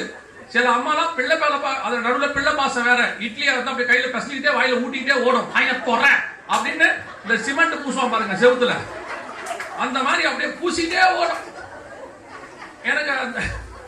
எனக்கு அந்த அம்மா கிட்ட பிடிச்ச விஷயமே அதுதான். 19 ஒன்று கண்டுபிடிச்சான், எவன் கண்டுபிடிச்சான்னு தெரியல. பகல் ஃபுல்லா போட்டிருப்பாங்க, அந்த பேர் தான் நைட்டி, அது பகல் ஃபுல்லா போட்டிருப்பாங்க. அதுக்கு மேல ஒரு டவல் போட்டிருப்பாங்க. ஆட்டோக்காரருக்கு வண்டி ஏத்த போவாங்க பையனை, அவன் சாப்பிட மாட்டான், அப்படியே இட்லியை சாம்பாரோட பிசைஞ்சு அப்படியே வாயில ஊட்டிட்டு இந்த டவல்ல தொடைப்பாங்க பாருங்க. இந்த இட்லி எப்ப அவன் வாய்க்குள்ள போச்சுன்னே நமக்கு தெரியாது. வாயை போட்டு அது என்ன வேகமோ அப்படி அது எந்த கொத்தனாலும் அப்படி சிமெண்ட் பூசவே முடியாது. அப்படி பூசி அவன் வாய் மட்டும் அப்படி இருக்கும். ஏறு ஓடு வண்டியில டெய்லி சொல்ற இதே மாதிரி அப்படியே. இப்ப எங்க ஜாப் பண்ணீங்க கேட்டா என்ன சொல்வீங்க? எங்க ஜாப் பண்ண முடியுது காலையில? இந்த பிள்ளைங்க அதுக்கு ரெடியே ஆக மாட்டேன். சரி, பிள்ளைங்க ரெடி ஆகல, காலையில ஏன் சொன்ன நீங்க ஜாப் பண்ணீங்களா? நீங்க பண்ற ஒரே ஜபம் எந்திரிச்சு உட்காந்து கொண்ட போடும்போது ஜோம் பண்ணுவீங்க, அவ்வளவுதான் நீங்க பண்ற ஒரே ஜபம். அதை தவிர நீங்க வேற ஜோம் பண்ணீங்களா? அவரு ஜோம் பண்ணுவாரா? அவரு நைட்டு 10:30 மணிக்கு IPL பார்த்துட்டு படுக்கிறாங்க. அந்த ஆள் பேர் கூட மறந்து போச்சு, விராட் கோலியா, அவன் 6 அடிச்சாரா, டோனி 6 அடிச்சாரா, எல்லாம் பார்த்துட்டு 10:30 மணிக்கு பார்த்துட்டு 11:30 மணி வரைக்கும் போனை பார்த்துட்டு வாட்ஸ்அப்பை பார்த்துட்டு 12 மணிக்கு ஸ்டேட்டஸ் வைக்கிறாங்க, இன்று முதல் நான் உன்னை ஆசீர்வதிப்பேன். நைட்டு 12 மணிக்கு. என்னன்னு கேட்டா நாள் பிறக்கும் போது வசனம் வைக்கணுமா. படுத்துக்கிட்டு காலங்கத்தால 7:30 மணிக்கு எழுந்திருக்கிறது. 7:30க்கு எழுந்திருக்கும் போதே காப்பி எங்க அப்படிங்கிறது. எங்க அந்த குடும்பத்துல ஜபம் இருந்துச்சு? எங்க தேவனை ஆராய்ச்சிங்க? அப்புறம் எதுக்கு நீங்க சிஎஸ்ஐ காரன் திட்டுறீங்க? நீங்க வந்து போறது ஒரு ஆவிக்குரிய சபைங்கிறது தான் உங்களுக்கு அவங்களுக்கு வித்தியாசமே ஒழிய மற்றபடி சில விஷயங்களை உங்களை விட அவங்க இன்னும் நீட்டாவே இருக்காங்க, இன்னும் பெர்ஃபெக்டாவே இருக்காங்க. நீங்க கூட கொஞ்சம் லேட்டா வருவீங்க, அவங்க 3வது மணி அடிக்கும் போது உள்ள போயிடுவாங்க. நான் சிஎஸ்ஐ காரர்கள் வக்காலத்து வாங்குறேன்னு சொல்லாதீங்க, நல்ல விஷயம் எங்க இருந்தாலும் எடுத்துக்கணும். நீங்க எங்க வர்றதே 7:30 மணி 6:30 தான், 7:45 கேட்டா சொல்றது டிராபிக் ஆயிடுச்சு, என்னமோ மத்தவங்களுக்கு டிராபிக்கே இல்லாத மாதிரி. அந்த தேவ பயமே கிடையாது. இன்னைக்கு ஆவிக்குரிய குடும்பங்கள்ல தேவ பயமே கிடையாது. என்னன்னா இன்னைக்கு உங்களுக்கு எல்லாம் ஒன்னு சொல்லி கொடுத்துட்டாங்க, கர்த்தர் கிருபை உள்ளவர், எப்படி இருந்தாலும் பரலோகத்துக்கு கூட்டு போவார். எங்க இருக்கு அப்படி? எங்க இருக்கு அப்படி சொல்லுங்க. எப்படி இருந்தாலும் பரலோகத்துக்கு கூட்டு போவார் எங்க இருக்கு? இப்படி இருந்தாதான் பரலோகத்துக்கு போக முடியும் பைபிள்ல இருக்கு. ஒரு குடும்பம் கொஞ்சம் கூட ஜெபம் பண்ணல, பைபிள் வாசிக்கல, காலைல சிஎஸ்ஐக்காரங்கிட்ட போய் பாருங்க, ஒரே ஒரு அதிகாரம் வாசிப்பாங்க, சங்கீதம், ஒரு 2 பாட்டு பாடுவாங்க, ஒரு சின்ன ஜெபம் பண்ணுவாங்க, மிஞ்சி போச்சுன்னா 1/2 மணி நேரம் ஆகும். இதை செஞ்சாதான் சாப்பாடு. இங்க இல்ல, அப்படி இல்ல. இங்க ஜெபம் பண்றதே கிடையாது, பைபிள் வாசிக்கிறது கிடையாது, தனி ஜெபம் கிடையாது. இப்ப சர்ச்சுக்கு வரும்போது பைபிள் தூக்கிட்டு வரீங்க, அதுக்கப்புறம் இந்த பைபிள் பண்ற அவஸ்தை என்னவா இருக்கும்? போன உடனே பைபிள் மதியம் 1 மணிக்கு இங்க சாப்பாடு கொடுத்துருவாங்கன்னு நினைக்கிறேன். குடுக்காட்டி என்ன ஆகும்? நேரம், அதுவும் ஞாயிற்றுக்கிழமை என்ன ஞானம் தெரியுமா, சில வீட்டுக்கெல்லாம் சர்ச்சில் வரும்போதே சிக்கன் 65 பவுடர் போட்டு வச்சுட்டு வந்துடுறாங்க. வந்துட்டு முடிச்ச உடனே பறக்க அப்படியே ஓடுறது. போன உடனே கதவை திறந்த உடனே பைபிள் அப்படி சோஃபா மேல பொத்துன்னு போடுறது. இருங்க சிக்கனை பொரிச்சிடறேன், அவசரப்படாதீங்க அப்படின்ட்டு இவரு போடி போய் லுங்கிய மாத்துவார், அவங்க போய் சிக்கனை பொரிப்பாங்க, அப்படியே தட்டுல போட்டுக்கிட்டு இப்படி உட்காந்து டிவி பார்த்துக்கிட்டு மெல்றது. அந்த பைபிள் சோஃபா இருந்து அனாத மாதிரி பாக்குதுட்டு, என்ன ஒரு இடத்துல ஒழுங்காவது வைங்கடா. இந்துக்கள் வீட்டுல போங்க, அவங்க வீட்டுல ஒரு பூஜை அரண் இருக்கு, பத்திரமா வச்சிருக்கான், எல்லாம் அவங்க கடவுளுக்கு ஒரு இடம் கொடுத்து கணப்படுத்தி வச்சிருக்காங்க. இஸ்லாமியத்தை போங்க, அவங்க குரான் வைக்கிறதுக்கு ஒரு ஸ்டூல் வச்சு ஒழுங்கா வச்சிருப்பாங்க. யூதர்கிட்ட போங்க, அவங்க டெய்லி அந்த தோரா வாசிக்கிறதுக்கு ஒரு இடம் வச்சிருக்காங்க. கிறிஸ்தவ கிட்ட போங்க, ஒரு பைபிள் வைக்க கூட ஒரு இடம் இருக்காது, பைபிளே ஒழுங்கா இருக்காது. பல பேர் வீட்டுல அட்டையெல்லாம் பிஞ்சு போயிருக்கும், சில வீட்டுல முதல் 2 அதிகாரம் இருக்காது, 3ஆம் அதிகாரம் தான் ஆதியாகமே, பாம்பு உள்ள நுழைஞ்சதுதான் இருக்கும், தோட்டத்தை உருவாக்குறதே இருக்காது. என்னன்னு கேட்டு பாருங்க, பைபிளை படிச்சு கிழிச்சிட்டாங்களாமா அவங்க. இதான் இன்னைக்கு கிறிஸ்தவர்கள் நிலைமை, ஆவிக்குரிய நிலைமை. கூட்டம் முடிச்ச அப்புறம் பாருங்களேன், 2 பைபிள் இருக்கும் இங்க. அது யார் பைபிள் கண்டுபிடிக்க முடியாது, கண்டுபிடிக்கிறதுக்கு மேல பிரைஸ் தலான்னு எழுதியிருப்பாங்க. இந்த பிரைஸ் தலாட வச்சு எப்படி கண்டுபிடிக்கிறது? சர்ச்சுக்கு வந்துட்டு பைபிளை விட்டுட்டு போற கூட்டம் ஒண்ணு இருக்கு. என்ன இவங்க சொல்றாங்க, பையனை பார்த்து, ஏன் ஸ்கூல்ல புக்கை விட்டுட்டு வந்த, நீ ஏன் பைபிள் விட்டுட்டு வந்த? இதான் இன்னைக்கு நிலைமை.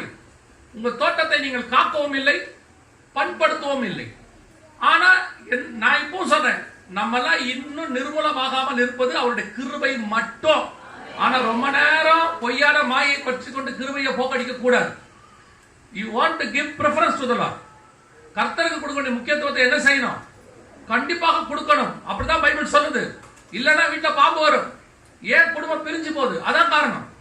நான் சொல்றேன், இயேசு கிறிஸ்து உங்க வீட்டுல இருந்தால் வீட்டுல பிரச்சனை வராதுன்னு நான் சொல்ல மாட்டேன். பிரச்சனை வரும். ஆதாம் வீட்டுல பிரச்சனை இருந்துச்சு, ஆபிரகாம் வீட்டுல பிரச்சனை இருந்துச்சு, யாக்கோபு வீட்டுல பிரச்சனை இருந்துச்சு, ஈசாக்கு வீட்டுல பிரச்சனை இருந்துச்சு, மோசே வீட்டுல பிரச்சனை இருந்துச்சு. பிரச்சனை இல்லாத வீடே கிடையாது. இருக்கும். பிரச்சனை இருந்தாதான் நல்லாவும் இருக்கும்.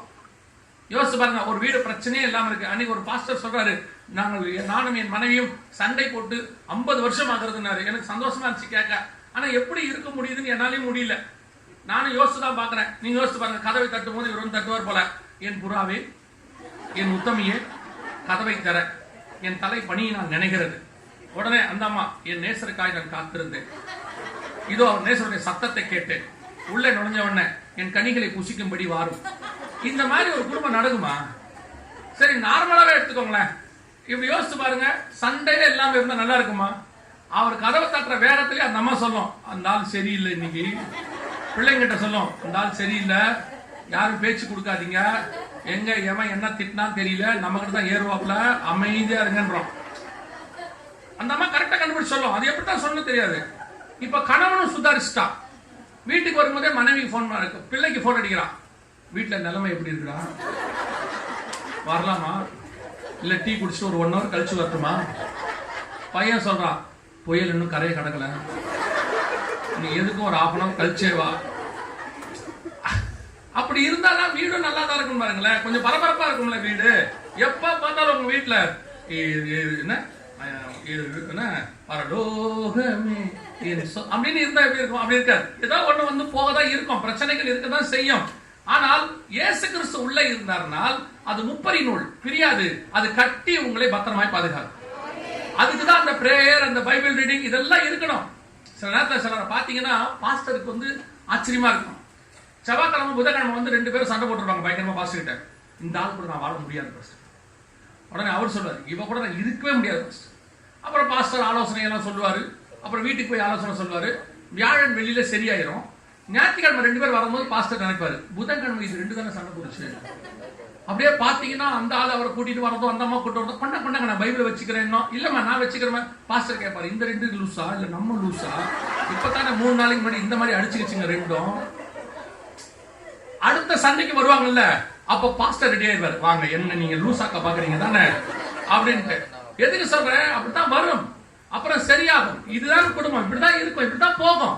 நீங்க நினைக்கிற மாதிரி ஒரு பையன் சொன்னா, கல்யாணம் ஆகி ஒரு 4 மாசம் ஆயிடுச்சு, அண்ணே நான் நினைச்ச மாதிரி என் திருமண வாழ்க்கை இல்லைன்னு. என்னடா நீ நினைச்ச முதல்ல அதை சொல்லுன்னு சொன்னேன். இல்லைண்ணே, காலையில ஈர துணியை தலையில கட்டிக்கிட்டு குளிச்சுட்டு காஃபியோட வந்துலாம் எழுப்ப மாட்டாங்களான்னு கேட்டேன்.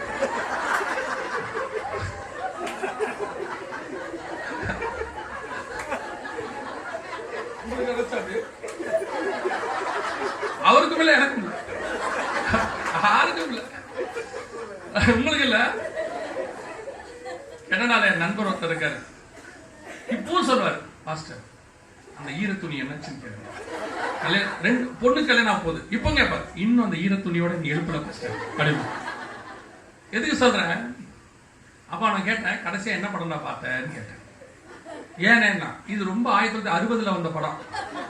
அப்பதான் அந்த காப்பியை கொண்டு வந்து அத்தான் எழுந்துறீங்க காலங்கள்லாம்.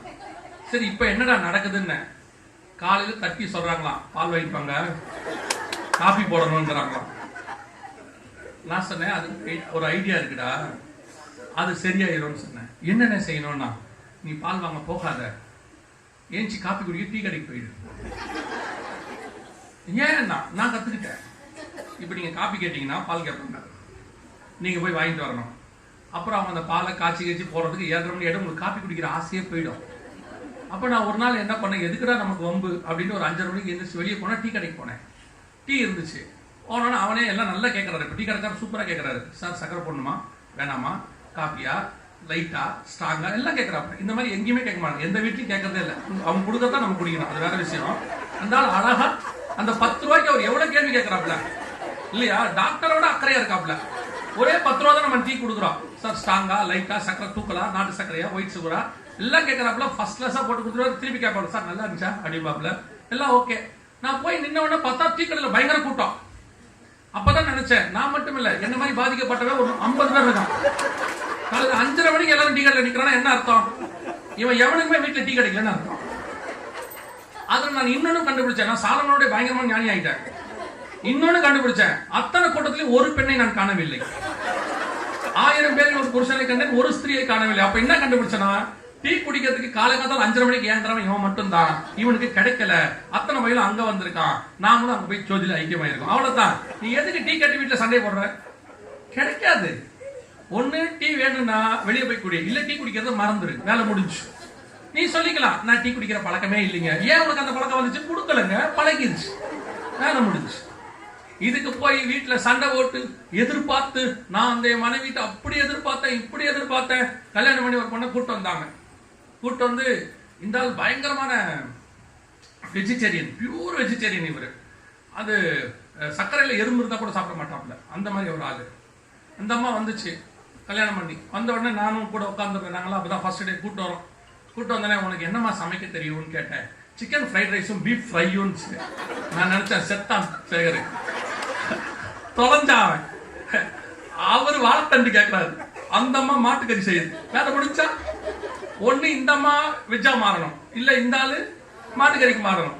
இப்ப 20 வருஷம் ஆயிடுச்சு, பையன் சிக்கன் சாப்பிடறான்.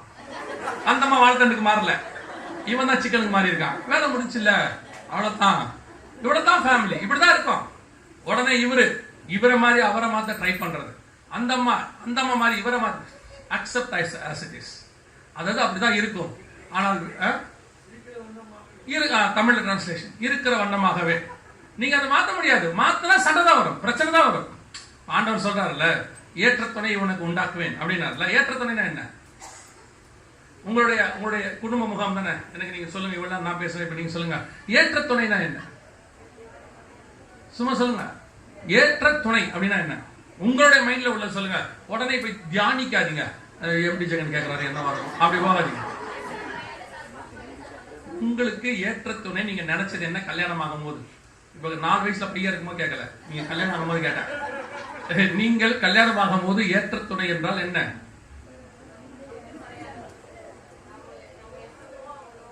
அதான் ஏற்ற. நீங்க கல்யாணம் ஆகும் போது அப்படிதான் வந்தீங்களா? அவர் நோ சொல்ல போறாரு, நான் எஸ் சொல்ல போறேன், அப்படிதான். உங்க அப்பா அம்மா அப்படிதான் இருந்தாங்களா?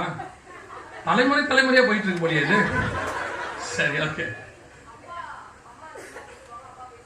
இல்ல எல்லா வீட்லயுமே அப்படித்தாம்மா.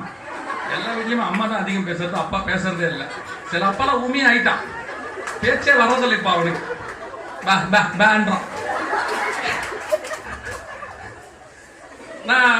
நான் சொல்றது பொய்யெல்லாம் இல்ல. நீங்க பாருங்க, மோசே எகிப்தில் வாக்கில் வல்லவன், 7ஆம் அதிகாரத்துல இருக்கு. கரெக்ட் தானே?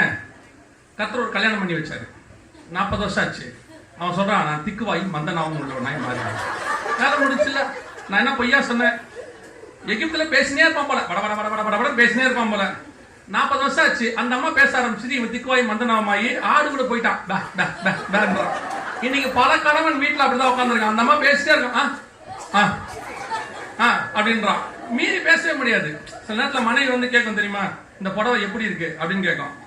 நிறைய கணவன் பாருங்க சுதாரிப்பா அப்படி பார்ப்பான், பதிலே சொல்ல மாட்டான். என்ன பார்த்துட்டே இருக்கீங்க? அதுக்கு ஒரு பதில் தான் இருக்கு. என்ன பதில்? நல்லா இருக்கு.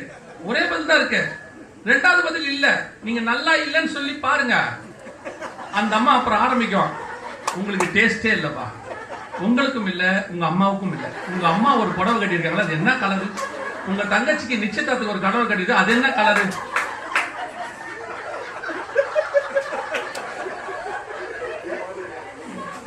பாதிக்கப்பட்ட சமுதாயம் இல்ல, நிஜம்தான். அந்த அந்த அம்மாவுடைய டேஸ்டுக்கு நீங்க மட்டும் சஜஷன் சொல்லிட்டீங்கன்னா, இது என்ன கலரு, சக்கரை மிட்டாய் கலர்னு கேட்டீங்கன்னா, அந்த அம்மா அதுக்கப்புறம் 10 நிமிஷம் பேசும். அதுக்கப்புறம் நீங்க சஜஷன் சொல்றதே மறந்துடுவீங்க. இப்ப பாதி கணவன் புடவை கொண்டு வரும்போதே சொல்றான், ரொம்ப நல்லா இருக்குமா. நீங்க பிரிச்சே பார்க்கலையே, நல்லா இருக்கு விட்டுருமா. இப்படி என்ன பதிலா தானே இருக்கு, இவ்வளவுதானே. எதுக்கு இப்ப பிரிச்சு பார்த்து நீ ஒண்ணு கேள்வி கேட்டு நான் ஒரு பதில் சொல்லி எப்படி இருக்கும்? என் ஒய்ஃப் ஒரு நாள் வந்து சொன்னாங்க, உங்களுக்கு செலக்டே பண்ண தரலன்னாங்க, இன்னைக்கு மட்டும்தான் நீ உண்மையை பேசியிருக்கேன். எப்படி சொல்றீங்க? நான் செலக்ட் பண்ணது ஒன்னே ஒன்று தான், 20 வருஷத்துக்கு முன்னாடி.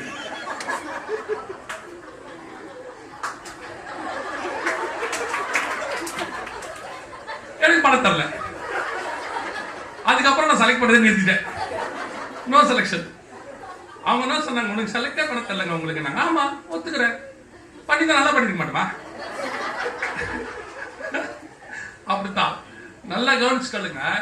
ஃபேமிலி என்றால் எல்லாம் இணைந்ததுதான். என்னது ஃபேமிலி?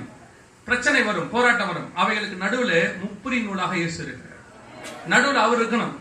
பாம்பு உள்ள வந்துச்சுன்னா 2 பிரிஞ்சிடும். ஆனா அந்த விஷயத்துல உண்மையிலேயே ஆதாம் கிட்ட ஒரு நல்ல குணம் இருந்தது.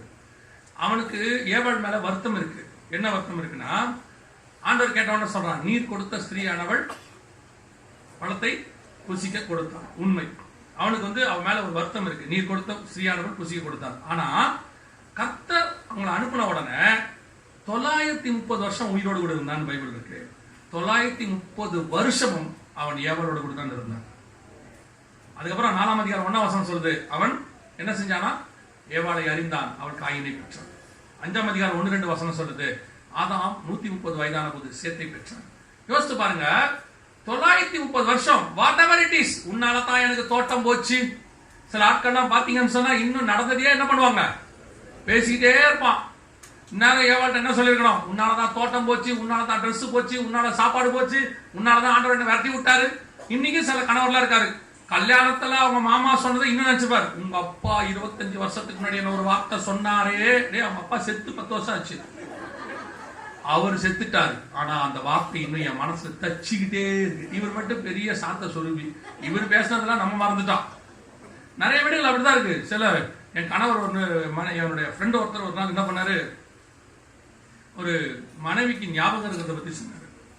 எப்படின்னு கேட்டா, இவரு மனைவிக்கு ஒரு சாரி எடுத்துட்டு வந்திருக்காரு. எடுத்துட்டு வந்தோடனே நம்ம சொல்லியிருக்காங்க, மனைவி சொல்லியிருக்காங்க, இது நம்ம கல்யாணம்னா இப்ப அந்த பொண்ணு வந்து ஃபர்ஸ்ட் இயர் படிக்குது காலேஜ்ல, நல்ல மனசுல வச்சுக்கோங்க. நம்ம கல்யாணத்துக்கு முன்னாடி என்கேஜ்மெண்ட் நடக்கும்போது உங்க அம்மாவுக்கு இதே கலர்ல தான் நீங்க சாரி எடுத்துட்டு வந்தீங்க. அது நடந்து கிட்டத்தட்ட 19 வருஷம் 20 வருஷம் ஆகுது. இவன் சொல்லியிருக்காங்க, சார் அது 20 வருஷத்துக்கு முன்னாடி இந்த டிசைன்லாம் இருக்கவே இருக்காது, நீ என்ன பேசியிருக்க. ஒரு 5 நிமிஷம் அந்த அம்மாவை காணும். நேரா போய் ஆல்பத்தை தேடி கண்டுபிடிச்சு போட்டோ எடுத்துட்டு வந்து என்கேஜ்மெண்ட்ல பார்த்தா அந்த அம்மா இந்த சாரி தான் கட்டியிருக்கு, இதே டிசைன். அப்படியே அவன் பார்த்து ஷாக் ஆயிட்டான். அவன் சொல்றான், என்னடா பண்ண, அன்னையோட பேசுறதை நிறுத்திட்டேன்டா, நான் அவன் எது சொன்னாலும் 2 வார்த்தையோட என் வாழ்க்கையை முடிச்சுக்கிறேன். ஒன்னு சாரி இல்ல சரி, வேலை முடிஞ்சு. 2 வாழ்க்கையில தான் என் வாழ்க்கையை ஓடிக்கிட்டு இருக்கேன். ஒன்னு சாரி இல்ல சரி, ஒன்னு தப்பு பண்றோமோ இல்லையோ. என் தம்பி ஒருத்தர் இருக்கான், அண்ணே என் ஒய்ஃப் ஏன்னா இப்படி இருக்கு. என்னடா அண்ணன், அவ தப்பு பண்ணிடுறானே, நான் சாரி கேட்கற வரைக்கும் அவ கோபமா இருக்கானே. தப்பு அவங்க பண்ணிடுவாங்களாம், சாரி வந்து கடைசியில நம்மளா தான் சரி விடு, என் மேல தான் தப்பு அப்படின்னு நம்ம சொன்னாதான் சரி வாங்கணும். என்ன நடந்துச்சு நம்மளே மறந்துடுவோம். இப்ப கவனிச்சு பாருங்க, பயங்கர சந்தோஷமா இருக்குது. என்னன்னு தெரியலையே, அவர் என்ன யோசிச்சிருக்காருன்னா, இத்தனை வருஷமா இப்படிதான்டா ஒருத்தனை தேடினேன், என் மனதின் பாரத்தெல்லாம் கொட்டுறதுக்கு ஒரு ஆள் எனக்கு வேணும். ஏமா சொல்லுங்க, கேட்டதான் தெரியும் இங்க என்ன கதைன்னு சொல்லி. ஒருத்தர் கேட்டாரு, எப்படி நீங்க இவ்வளவு தைரியமா பேசுறீங்க. நான் என் மனைவி கூட்டிட்டு வரதில்ல, ஒரே தைரியம் தான். அவ்வளவுதான். பாஸ்டர்னால ஏன் பேச முடியாதுன்னா, எல்லா கூட்டத்திலும் பாஸ்டர் முன்னாடி உட்காந்துருப்பாங்க, எது பேசணும் பார்த்துட்டே இருப்பாங்க. அதனாலதான் நிறைய பாஸ்டர் பாருங்க, நீங்க நினைச்சுப்பீங்க அவர் மகிமையில இருக்காரு, இல்ல அவர் கண்ணு மூடிட்டே பேசுவார். அவர் காரணம் என்ன, ஒரு பிரசன்ஸ்ல எல்லாம் இல்ல. அந்த அம்மா பார்க்க முடியாது பிரசங்கத்துல. பார்த்தா உன் மனைவியை நேசிப்பாயான்னு பார்த்தா நம்ம பார்த்தோம், அப்படியே உட்காந்துருக்கு. உன் மனைவி நீ என்ன விதமாய் நடத்துக்கிறாய் அந்த மாதிரி பார்ப்போம். அதுக்கப்புறம் அந்த பக்கம் பார்க்க மாட்டாரு, இதே கை வச்சுதான் பேசுவோம். அதனால பாஸ்டர்ஸ்க்கு இல்லாத பெரிய சுதந்திரம் எனக்கு உண்டு. என்னன்னா, நான் போற இடத்துல நான் ஒரு எங்க போய் பேசணும்னா அங்கெல்லாம் கூட்டு மனைவி கூட்டு போக முடியாது. அதனாலதான் நான் 2 பிரதர்ஸை கூட்டு வந்திருக்கேன். இவங்க 2 பேர்ட்ட ஒரு பெரிய பிளஸ் பாயிண்ட் என்னன்னா, நான் என்ன பேசுறேன்னு எங்க வீட்டுல போய் சொல்ல மாட்டாங்க. அந்த நம்பிக்கையில தான் இவங்க 2 பேரும் கூட்டு வந்திருக்கேன். அதுலயும் ஒரு சிலர்லாம் இருக்கா, நம்ம பேசுறத போய் சொல்லுவாங்க, இவங்க இங்க போனாரு என்ன பேசினாருன்ட்டு. அது இன்னும் பிரச்சனையா போயிடும். ஆனா இவங்க 2 பேர்ட்ட ஒரு பெரிய பிளஸ், எதுவும் சொல்ல மாட்டாங்க இன்னைய வரைக்கும். ஆனா அவர் சொல்ல மாட்டாரு. ஏன்னா அவர் சொன்னாருன்னா அவர் பேசுறத அவர் வீட்டுல போய் நான் சொல்லுவேன். யோசிச்சுக்கொள்ளுங்க, குடும்பம் என்பது இத்தனை பிரச்சனையோட இருக்கும். ஆனால் அவளத்துக்கு நடுவில் ஆதாம் யாரோட இருந்தான், ஏவாள் கூடவே இருந்தான். அந்த பிரிவே இல்லை பாருங்க. அதுக்கப்புறம் காயின்ல வந்து 2 மனைவிலாம் வந்துருச்சு. ஆனா இந்த ஆள் 930 வருஷம் ஒரே மனைவி. எவ்வளவு கஷ்டம் தெரியுமா, இருக்கிறதுலே கஷ்டம் அதுதான். நமக்குலாம் 30-40 நாக்கு தள்ளி இருக்கு இல்லையா. ஒரு இடத்துல நம்மளாம் ஆண்டவருக்கு ஜெபம் பண்றோமா இல்லையா, எப்ப வருவீர் இயேசுவே எங்கி உள்ள உண்மை தேடுது. நிறைய பேரை பரலோகத்தை வாஞ்சிக்க வைக்கணும்னா கல்யாணத்தை தவிர வேற வழியே இல்லை. நீங்க கல்யாணம் பண்ணிடுங்க, அதுக்கப்புறம் பாருங்க அந்த அம்மா ஆண்டவரையே நோக்கி பார்த்தோம், எப்ப ஆண்டவர் வந்தா போலாம். அதாவது காரணம் என்ன, ஆனா இதான் காரணம். அப்ப யோசிச்சு பாருங்க, 930 வருஷம் ஒரு மனைவியோட வாழ்ந்திருக்கான். ஆனா பிரியணுங்கிற எண்ணம் அவனுக்கு வரவே இல்லை. அவளாலதான் தோட்டம் போச்சு, அவளாலதான் சாபம் வந்துச்சு அப்படின்னு அவன் வியூல சொல்றேன். ஆனா பைபிள் அப்படி சொல்லல. ஸ்திரீயானவள் வஞ்சிக்கப்பட்டால் தான் இருக்கு, ஆதாமை குறித்து மீறிதான் இருக்கு. பிரச்சனை ஆதாம் தான் இருக்கு. ஆனால் 930 வருஷம் ஒரே ஃபேமிலி. இன்னைக்கு நிறைய குடும்பத்துல இதான் பிரச்சனை. சின்ன சின்ன விஷயம் வந்தோடனே உன்னாலதான் யாராலையுமே இல்லை, நம்மளால. அதை உட்கார்ந்து பேசணும். நானும் என் மனைவி 25 வருஷம் சண்டைலாம் நல்லா வரும், நல்லா சண்டை வரும், பெரும்பாலும் சண்டை வந்துடும், இல்லைன்னா சொல்ல மாட்டேன். நிறைய பேர் நல்லா பேசின உடனே ஓ இவர் டவுன் டு எர்த் போல இவங்க சூப்பரா, அதெல்லாம் கிடையாது. நிறைய சண்டை வரும், எல்லாம் வரும். ஆனா ஒண்ணு மட்டும் நாங்க டிசைட் பண்ணி வச்சிருக்கோம், என்னவா இருந்தாலும் சரி ஒருமித்து குடும்பம் நடத்தணும், அவ்வளவுதான். கல்யாணத்துக்கு முன்னாடி 1000 தடவை யோசிக்கலாம், கல்யாணத்துக்கு அப்புறம் ஒரு தடவை கூட யோசிக்க கூடாது. கல்யாணத்துக்கு முன்னாடி 1000 தடவை பார்த்துங்க. சில ஆட்கள்லாம் 10 பொண்ணு 100 பொண்ணு பாக்குறான்.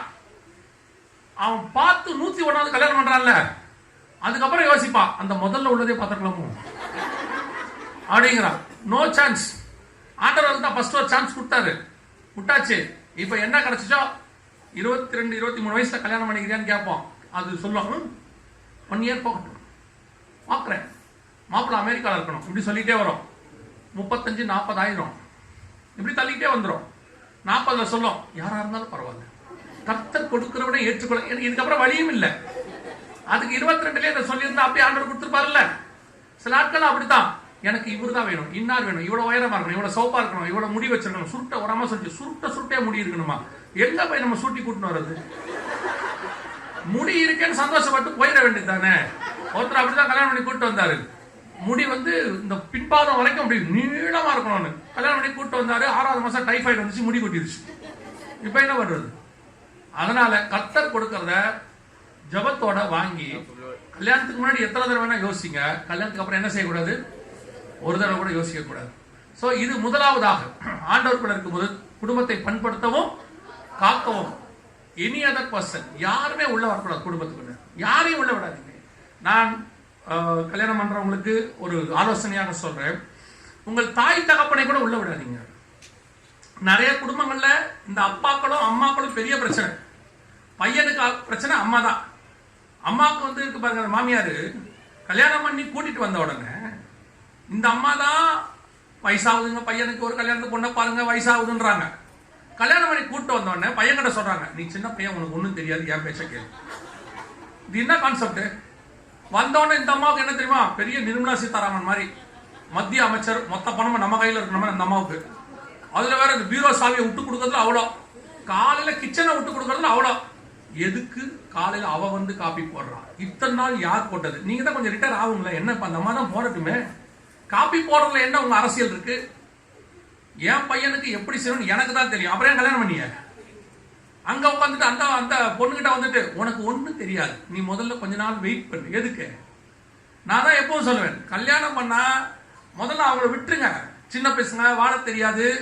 இந்த நடுவில் இந்த அம்மா பூந்து உள்ள போய் என்ன செய்யும்? குடும்பத்தை கெடுத்துக்கிட்டே இருக்கும். நான் எல்லா அம்மாவையும் சொல்லல, அந்த மாதிரி செய்யற அம்மாக்களை சொல்றேன். அந்த 2 பேரும் என்ன வாழ்றாங்களோ வாழட்டும். இல்லைங்க, அவங்களுக்கு ஏதாவது சின்ன பிள்ளைகளா இருக்காங்க, நம்ம தான் ஆலோசனை சொல்லணும். கேட்டா சொல்லுங்க, ஆலோசனை மட்டும் கேட்டா தான் சொல்லணும், அப்பதான் மரியாதை. நீங்களா போய் சொன்னீங்கன்னா ஆலோசனைக்கு மரியாதை கிடையாது. அவங்க கேட்கட்டும். நீங்க பாருங்க, சைக்கிள் ஓட்டுறான்ல, ஓட்டுவாங்களா? முந்தியெல்லாம் சைக்கிள் ஓட்டும்போது கீழே விழாம சைக்கிள் கத்துக்கிட்டு இருக்கானா? கன்ஃபார்மா கீழே என்ன செய்வாங்க? கார் ஓட்ட ஆரம்பிக்கும் போது பாருங்க, முதல்ல கீர் போட்டு வண்டி ஆஃப் ஆயிரும், இடிக்கும், ஏதோ ஒன்று நடக்கும். அப்பதான் கொஞ்சம் கொஞ்சமா என்ன பண்ணிப்பாங்க? கத்துப்பாங்க. அவ்வளவுதான். எனக்கெல்லாம் சின்ன வயசுல சட்டைக்கு பட்டனே போட தெரியாது, மாத்தி மாத்தி போட்டுருவோம். எங்க அம்மா தான் கரெக்டா போட்டு விடுவாங்க. அதுக்கப்புறம் பட்டன் போட கத்துக்கிறோம். எந்த ஒரு விஷயத்துக்கும் நம்ம கத்துக்கிற காலம் ஒண்ணு இருக்கு. அதே மாதிரி அவங்க கல்யாணத்துல விடுங்க, நடுவுல உள்ள போயிடுறது. மறுநாள் காலையில போன் அடிக்கிறது பொண்ணுக்கு, அம்மா என்ன குழம்பு வச்ச, என்ன பண்ணிட்டு இருக்கிற, அவரை கொஞ்சம் நீயே உன் பக்கத்துல வச்சுக்கோ. விட்டா அவர் போயிடுவாரு. மகளுக்கு அம்மா சொல்லி கொடுக்குது. சில அப்பா இருக்காரு, ஏதாவது சண்டை வந்த உடனே பொண்ணுக்கு போன் பண்றது, நீ கிளம்பி வாமா, நீ அப்பா இருக்க, அப்பா பாத்துக்கிறேன் வா. அப்புறம் எது கல்யாணம் வச்சியா? அவங்க போடட்டும் சண்டை, அப்புறம் அவங்களே சமாதானம் ஆகட்டும். உடனே கூப்பிட்டு வீட்டுக்கு வா. அடிக்க கூடாது, அது நியாயம். அடிச்சா கண்டிப்பா கேள்வி கேட்கணும். திட்டு வரும், சண்டை வரும், எல்லாம் வரதான் செய்யும். என்ன செய்ய முடியும்? உடனே அப்பா உள்ள பூந்துறது. என்ன கேட்டவொடனே அந்த பாம்பு அந்த அப்பா தான், அந்த அம்மா தான் பாம்பு. அந்த பையன் கூட பக்கத்துல உட்காந்துக்கிட்டு, டே குடும்பத்தை பிரிச்சுடுவாடா, கூட்டிட்டு போயிடுவாடா. அப்புறம் ஏன் கூட்டு வந்தீங்க அந்த பொண்ணை? அப்புறம் எதுக்கு அந்த பொண்ணை கூட்டு வந்தீங்க? கூட்டு வந்து அந்த பொண்ணையும் நாசம் பண்றது, இவன் வாழ்க்கையும் நாசம் பண்றது. எல்லாம் உட்காந்துக்கிட்டு நீங்க சந்தோஷமா இருங்க, கூட்டு குடும்பமா இருங்க, யாரும் வேணாம்னு சொல்லல, தனியா வைங்க, அது உங்க இஷ்டம், உங்களோட குடும்ப சூழ்நிலை.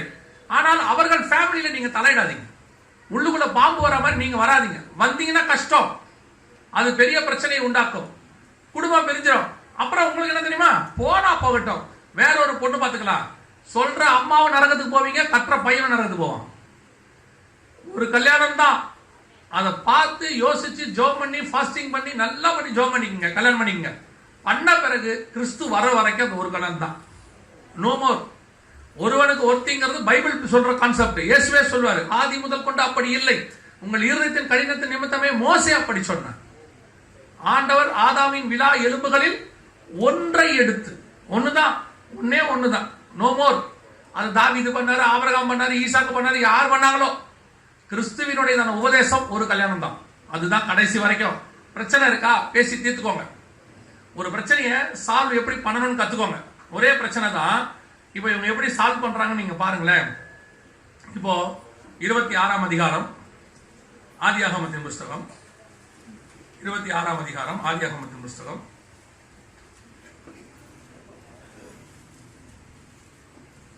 இந்த பிரச்சனை இப்ப நீங்க எப்படி சால்வ் பண்ணுவீங்கன்னு சொல்லுங்க. அந்த அம்மா எப்படி சால்வ் பண்ணுதுன்னு பாருங்க.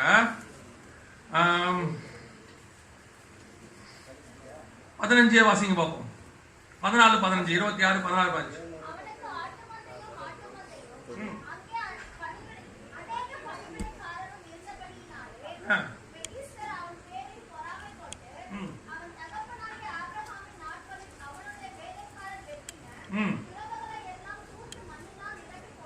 முதலாவது அவங்க அப்பாவுடைய சொத்தெல்லாம் நாசம் பண்ணிட்டாங்க. First point.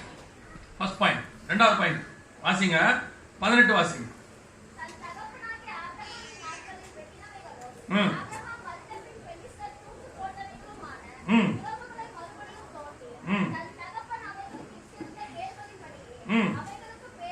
இப்ப திருப்பி அதை எல்லாத்தையும் ரீசெட் பண்ணி கொண்டாந்துட்டார். 20வது வசனம்.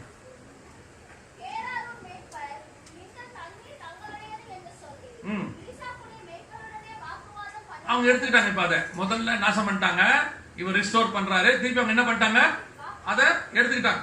இப்ப நல்லா கவனிங்க, அவங்க அப்பாவுடைய காரியங்களை எடுத்துக்கிட்டாங்க, தூர்த்து போட்டாங்க, இவந்தையும் எடுத்துக்கிட்டாங்க, இவன் தோண்டதையும் எடுத்துக்கிட்டாங்க.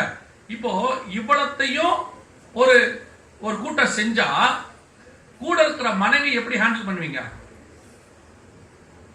இத அத்தனையும் ஈசாக்குக்கு செய்யறாங்க. செய்யும் போது கூட இருக்கிற நீங்கள் மனைவியாக இருந்தால் என்ன செய்வீங்க? இதுக்கு சும்மா சொல்லுங்க. இப்போ உங்க மாமனார் வீட்டு சொத்தை எல்லாத்தையும் உங்க கணவரை ஏமாத்தி எடுத்துக்கிட்டாங்க. உங்க கணவருடைய தங்கச்சி வந்து வாங்கிட்டு போயிட்டாங்க. இப்ப நீங்க என்ன பண்ணுவீங்க உங்க கணவரை பார்த்து? சும்மா சொல்லுங்க. கோர்ட்ல கேஸ் போட்டுருவீங்க. Very good. அடுத்து உங்க கணவர் சம்பாதிக்கிறாரு. கணவர் சம்பாதிச்சு அவர் ஒரு வீடு கட்டுறாரு.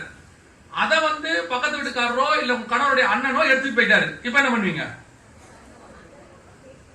இல்ல அதெல்லாம் இருக்கட்டும், உங்க வீட்டுக்கார பார்த்து என்ன சொல்லுவீங்க? எரிச்சவாய். பெர்ஃபெக்ட். அவங்க உண்மையை சொன்னாங்க, நீங்க தான் சொல்லல, அவ்வளவுதான் விஷயம். அவங்களால கரெக்டா அந்த சகோதரி உண்மையை ஒத்துக்கிட்டாங்க. இல்ச்சவாயி எதுக்கு லாய்க்கு இல்ல, சாதுரியம் இல்ல, உங்களை ஏமாத்தி ஏமாத்தி உங்க தங்கச்சி வாங்கிட்டு போயிடுது. என்னப்பா நீங்க இப்படி இருந்தா எப்படி நம்ம பிழைக்கிறது? நமக்கு 2 பிள்ளைகள் இருக்கு, ஈசாக்கு ஏசா யாக்கோபுன்னு. நீங்க இப்படியே கேட்பீங்களா மாட்டீங்களா? அந்த அம்மா ஒரு வார்த்தை கேட்கல பாருங்க. ரெபேக்கா ஒரு வார்த்தை கேட்டாலும் இருக்கா? இல்ல. அப்படியே யோபின் புஸ்தகத்துக்கு வாங்க, 2ஆம் அதிகாரத்துக்கு வாங்க. 9வது வசனம் 10ஆம் வசனம் வாசி. 9 மட்டும் வாசி.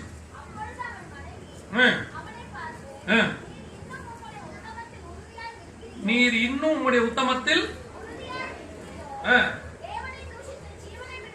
இதா 2 பேர், 2 வகையான மனைவி. இந்த அம்மா என்ன சொல்லுச்சு? இப்போ இதே இஷ்யூ தான்.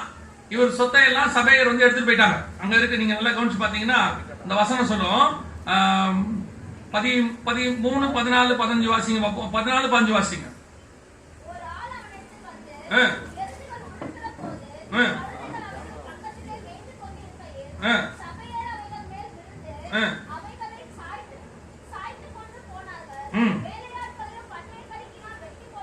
இப்ப எல்லாத்தையும் தூக்கி போயிட்டாங்க. அடுத்து வானத்துல இருந்து அக்கினி இறங்கி எல்லாத்தையும் சுட்டரிச்சு போட்டுருச்சு. இப்படி 17வது வசனம். பவுஞ்சு பவுஞ்சாக ஒட்டங்கள் மேல் விழுந்து அவர்களை ஓட்டி கொண்டு போனார்கள். இன்னொருத்தர் சொல்றான், கல்தேயர் வந்து எடுத்துட்டு போயிட்டாங்க அப்படின்றான்.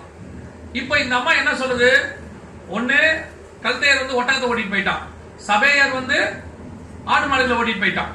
இப்ப இந்த அம்மா சொல்லுது, இன்னும் நீருடைய உத்தமத்தில் உண்மையா இருக்கிறீரோ, தேவனை தூஷித்து.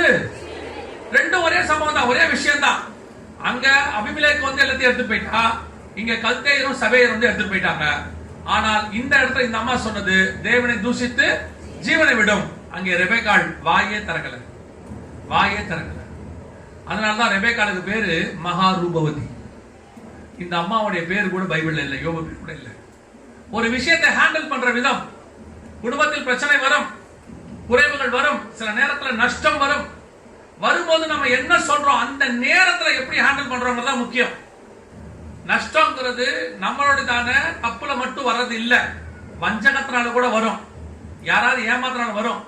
இப்ப தாவீதை ஏமாத்தி அப்சலோம் எடுத்துட்டு போயிட்டான். இப்ப என்ன செய்யலாம் சொல்றது உங்களுக்கு புரியுதா? அப்ப நீங்க எப்படி ஹேண்டில் பண்றீங்க ஃபேமிலிய? அது கணவனுக்கு பொருந்தும், மனைவிக்கு பொருந்தும், 2 பேருக்கும் பொருந்தும். எப்படி ஹேண்டில் பண்றோம்? சரிப்பா போட்டோம், பாத்துக்கலாம், என்ன போனா போகட்டும். நாங்க எப்பவும் சொல்லுவேன், எங்களுடைய ஸ்டார்டிங் பாயிண்ட் வந்து பிளாட்ஃபார்ம் தான்.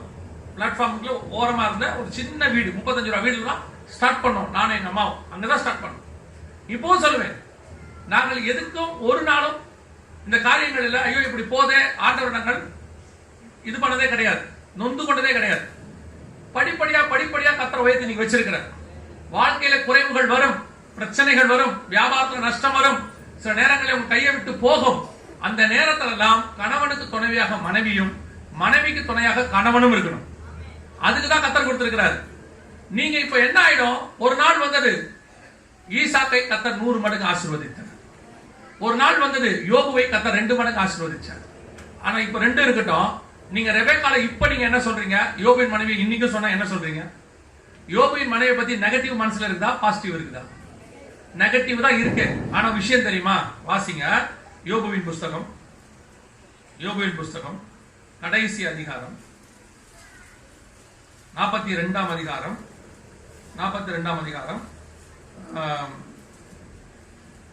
12வது வசனம் வாசி. கர்த்தர் யோபுவின் முன்னிலைமையை பார்க்கிலும்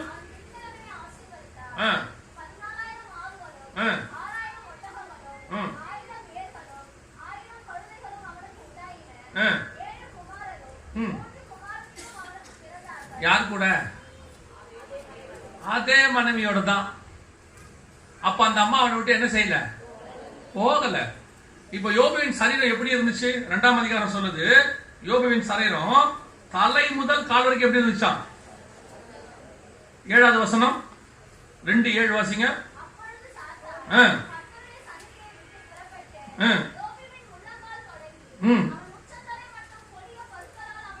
பருக்களோட ஸ்பெஷாலிட்டி என்ன தெரியுமா? ஆறிடும், தழும்பு போகாது. புண்ணு வந்து ஆறிடும், தழும்பும் போயிடும். பரு என்ன செய்யாது, தழும்பு மட்டும் போகவே போகாது, சுகமாயிடும். ஆனா அந்த தழும்பு பாடியில இருந்துட்டு தான் இருக்கும். இப்போ அதே யோபுவின் சரீரம், அதே யோபு தான், அதே கணவனோடு கூட தான் இந்த அம்மா வாழ்ந்திருக்குது. வாழ்ந்து 10 பிள்ளைகளை பெற்றெடுத்திருக்குது. இந்த அம்மா துக்கத்திலையும் கூட இருந்துச்சு, ஆசீர்வாதத்திலையும் கூட இருக்கிறாங்க. ஆனால் இது எல்லாம் பைபிள்ல இருக்கு, நாம அதெல்லாம் மனசுல நிக்கல. எது நிக்க தெரியுமா? தேவனை தூஷித்து ஜீவனை விடும், அந்த ஒரு நெகட்டிவ் அதுதான் நிக்கும். அதைத்தான் நான் உங்களுக்கு சொல்றேன், சகோதரிகளுக்கு அதிகமா சொல்றேன். உங்களுடைய தியாகம் பெருசு, நிறைய செய்றீங்க. சிலர்லாம் சொல்லுவாங்க அவங்க வீட்டுல சும்மா தான் இருக்காங்க. வீட்டுல இருக்கிறது சும்மா இல்ல, பெரிய கஷ்டம். ஒரு நாள் வீட்டுல என்னெல்லாம் இருக்கவே முடியாது. 9 to 5 இருந்தா கதை முடிச்சு. எனக்கு நீங்க போய் எடுத்து பாருங்க, கொரோனா நேரத்துல அதிக டிவோர்ஸ் எப்ப நடந்திருக்குன்னா ஒர்க் ஃப்ரம் ஹோம்ல தான் நடந்திருக்கு. இல்ல, ஆண்டவருடைய டிசைன் அது. ஆண்டவரே சொன்னாரு, காலையில் பண்ணை வீட்டுக்கு புறப்படுவான், மாலையில் திரும்புவான். 104 சங்கீதத்துல இருக்கு, 18 முதல் 20 வசனத்துல. காலையில கணவன் வேலைக்கு என்ன செஞ்சிடணும், போயிடணும், சாயங்காலம் தான் வரணும். அவன் வீட்டிலே இருந்தானா தொலைஞ்சா. அதுக்குதான் ஆண்டவர் டிசைன் அப்படிதான் பண்ணி வச்சிருக்காரு. காலையில போயிரு, இல்ல இருக்கு நிஜமா தான், வாசிச்சு பாருங்க வசனத்தை. கொஞ்சம் பேர் சந்தேகமா பாக்குறாங்க, அப்படியா அப்படின்னு. 104 சங்கீதம் 104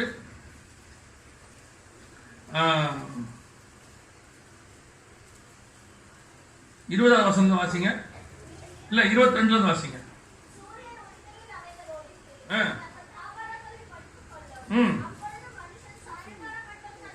தன் வேலைக்கும் அவன் காலையில கிளம்பிடுவான், சாயங்காலம் வரைக்கும் வேலைக்கு போயிடுவான். அதுதான் இன்னை வரைக்கும் மெயின்டைன், காலை முதல் சாயங்காலம் வரைக்கும். சம்டைம் இந்த ஒர்க் ஃப்ரம் ஹோம் வந்தோட பாருங்க எவ்வளவு பிரச்சனை வந்துருச்சு. அதான் சொல்றேன், காலையில போயிடுவாங்க, சாயங்காலம் வந்துருவாங்க. அதுதான் கர்த்தர் கொடுத்த டிசைன், அப்படிதான் இருக்கணும். ஆனா வீட்டுல அந்த நேரத்துல மனைவி இருக்கும் போது ஹவுஸ் ஒய்ஃப் என்ன பண்றாங்க அப்படிதான் கேட்கிறோம். ஆனால் அவங்க வீட்டுல பண்ற வேலை அதிகம். நான் சொல்றேன் இப்ப இருக்க மனைவிகள், நான் சொல்றேன் 25 வருஷம் முன்னாடி.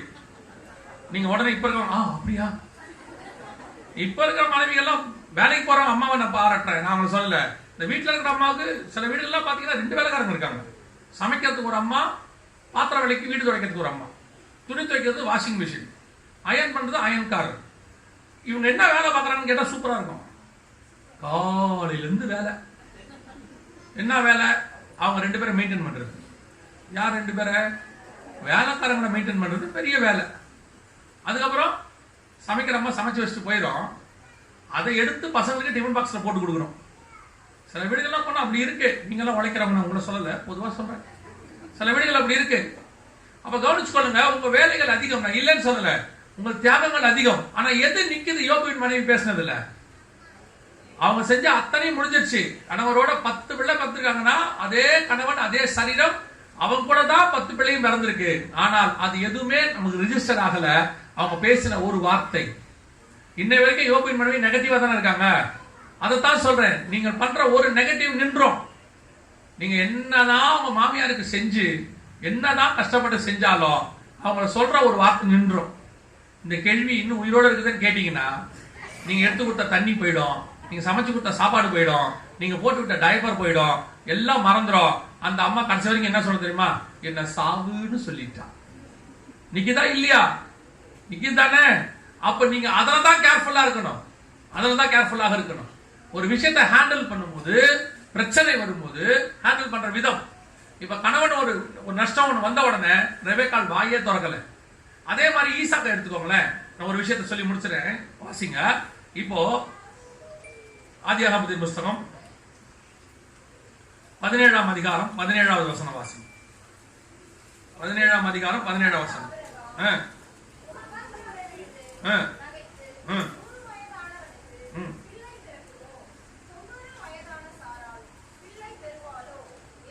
இப்ப குழந்தை பிறக்கல, மனைவிக்கும் இவனுக்கும் குழந்தை பிறக்காதுன்னு தெரிஞ்சிருச்சு. இப்ப சாராளுக்கு குழந்தை பிறக்கணும் கர்த்தர் சொல்றாரு. ஆபிரகாம் என்ன பண்ணாரு? நகைத்து சிரிச்சாரு. அவளுக்கு போய் குழந்தை பிறக்கணும்ன்றாரு. கர்த்தர் சொல்றாரு பிறக்கணும். ஆபிரகாம் என்ன பண்றாரு? நகைத்து. அடுத்த வசனம் வாசிங்க. ஆதியாகமத்தின் புஸ்தகம் 30ஆம் அதிகாரம் 2வது வசனம் வாசிங்க. 2வது வசனம்.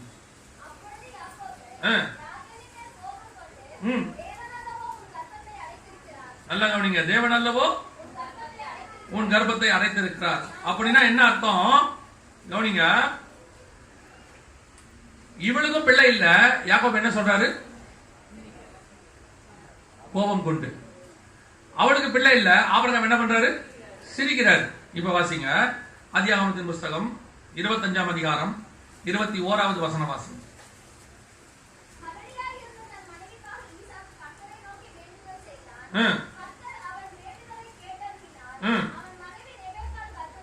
இதான் கணவர்களுக்குள்ள டிஃபரன்ஸ்.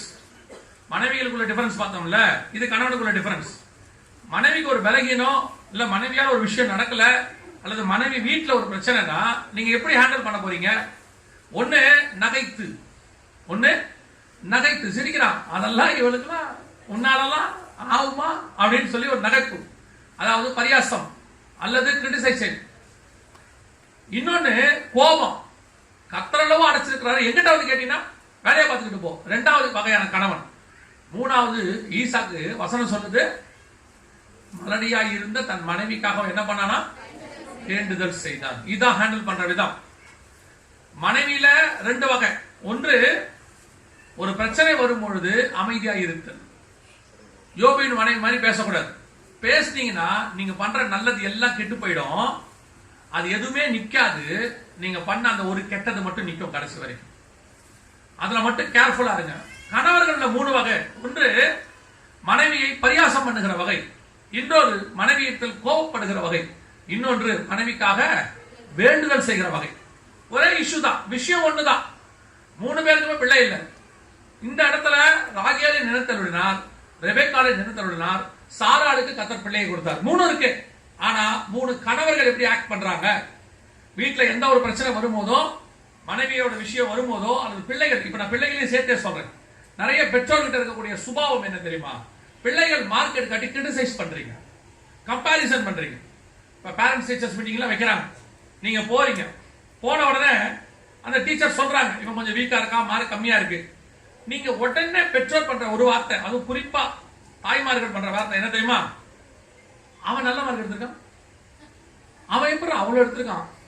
அந்த பையன்கிட்டயே சொல்றது, இவன் ரொம்ப மார்க் கம்மிப்பா, நீ இவனுக்கு கொஞ்சம் சொல்லி கொடுக்குறியா? இவனுக்கு எப்படி இருக்கும் தெரியுமா? அந்த பையனுக்கு நல்லா கவனிங்க. அவன் மார்க் கம்மி, ஆனா நம்ம பையன் குணத்துல நல்லவன். எல்லா பிள்ளையும் நல்ல மார்க் எடுக்கணும்னு அவசியமே கிடையாது. அவனுக்கு அவ்வளவுதான் வருது. சில அப்பாலாம் சொல்லுவாங்க, நான் தான் படிக்கல, நீயாவது படிக்கணும். நம்ம தான் படிக்கலையே, நம்ம பையனுக்கு எப்படி படிக்க வரும்? மீறி வருது, சந்தோஷப்பட்டுக்குங்க. 65 வருதா, பிரைஸ் தி லார்ட், அல்லேலூயா. நம்ம 6, அவன் 60. அதுக்குதான் அந்த வீட்டுல நம்ம அம்மா ஒண்ணு உட்காந்துருப்பாங்க தெரியுமா, பாட்டி.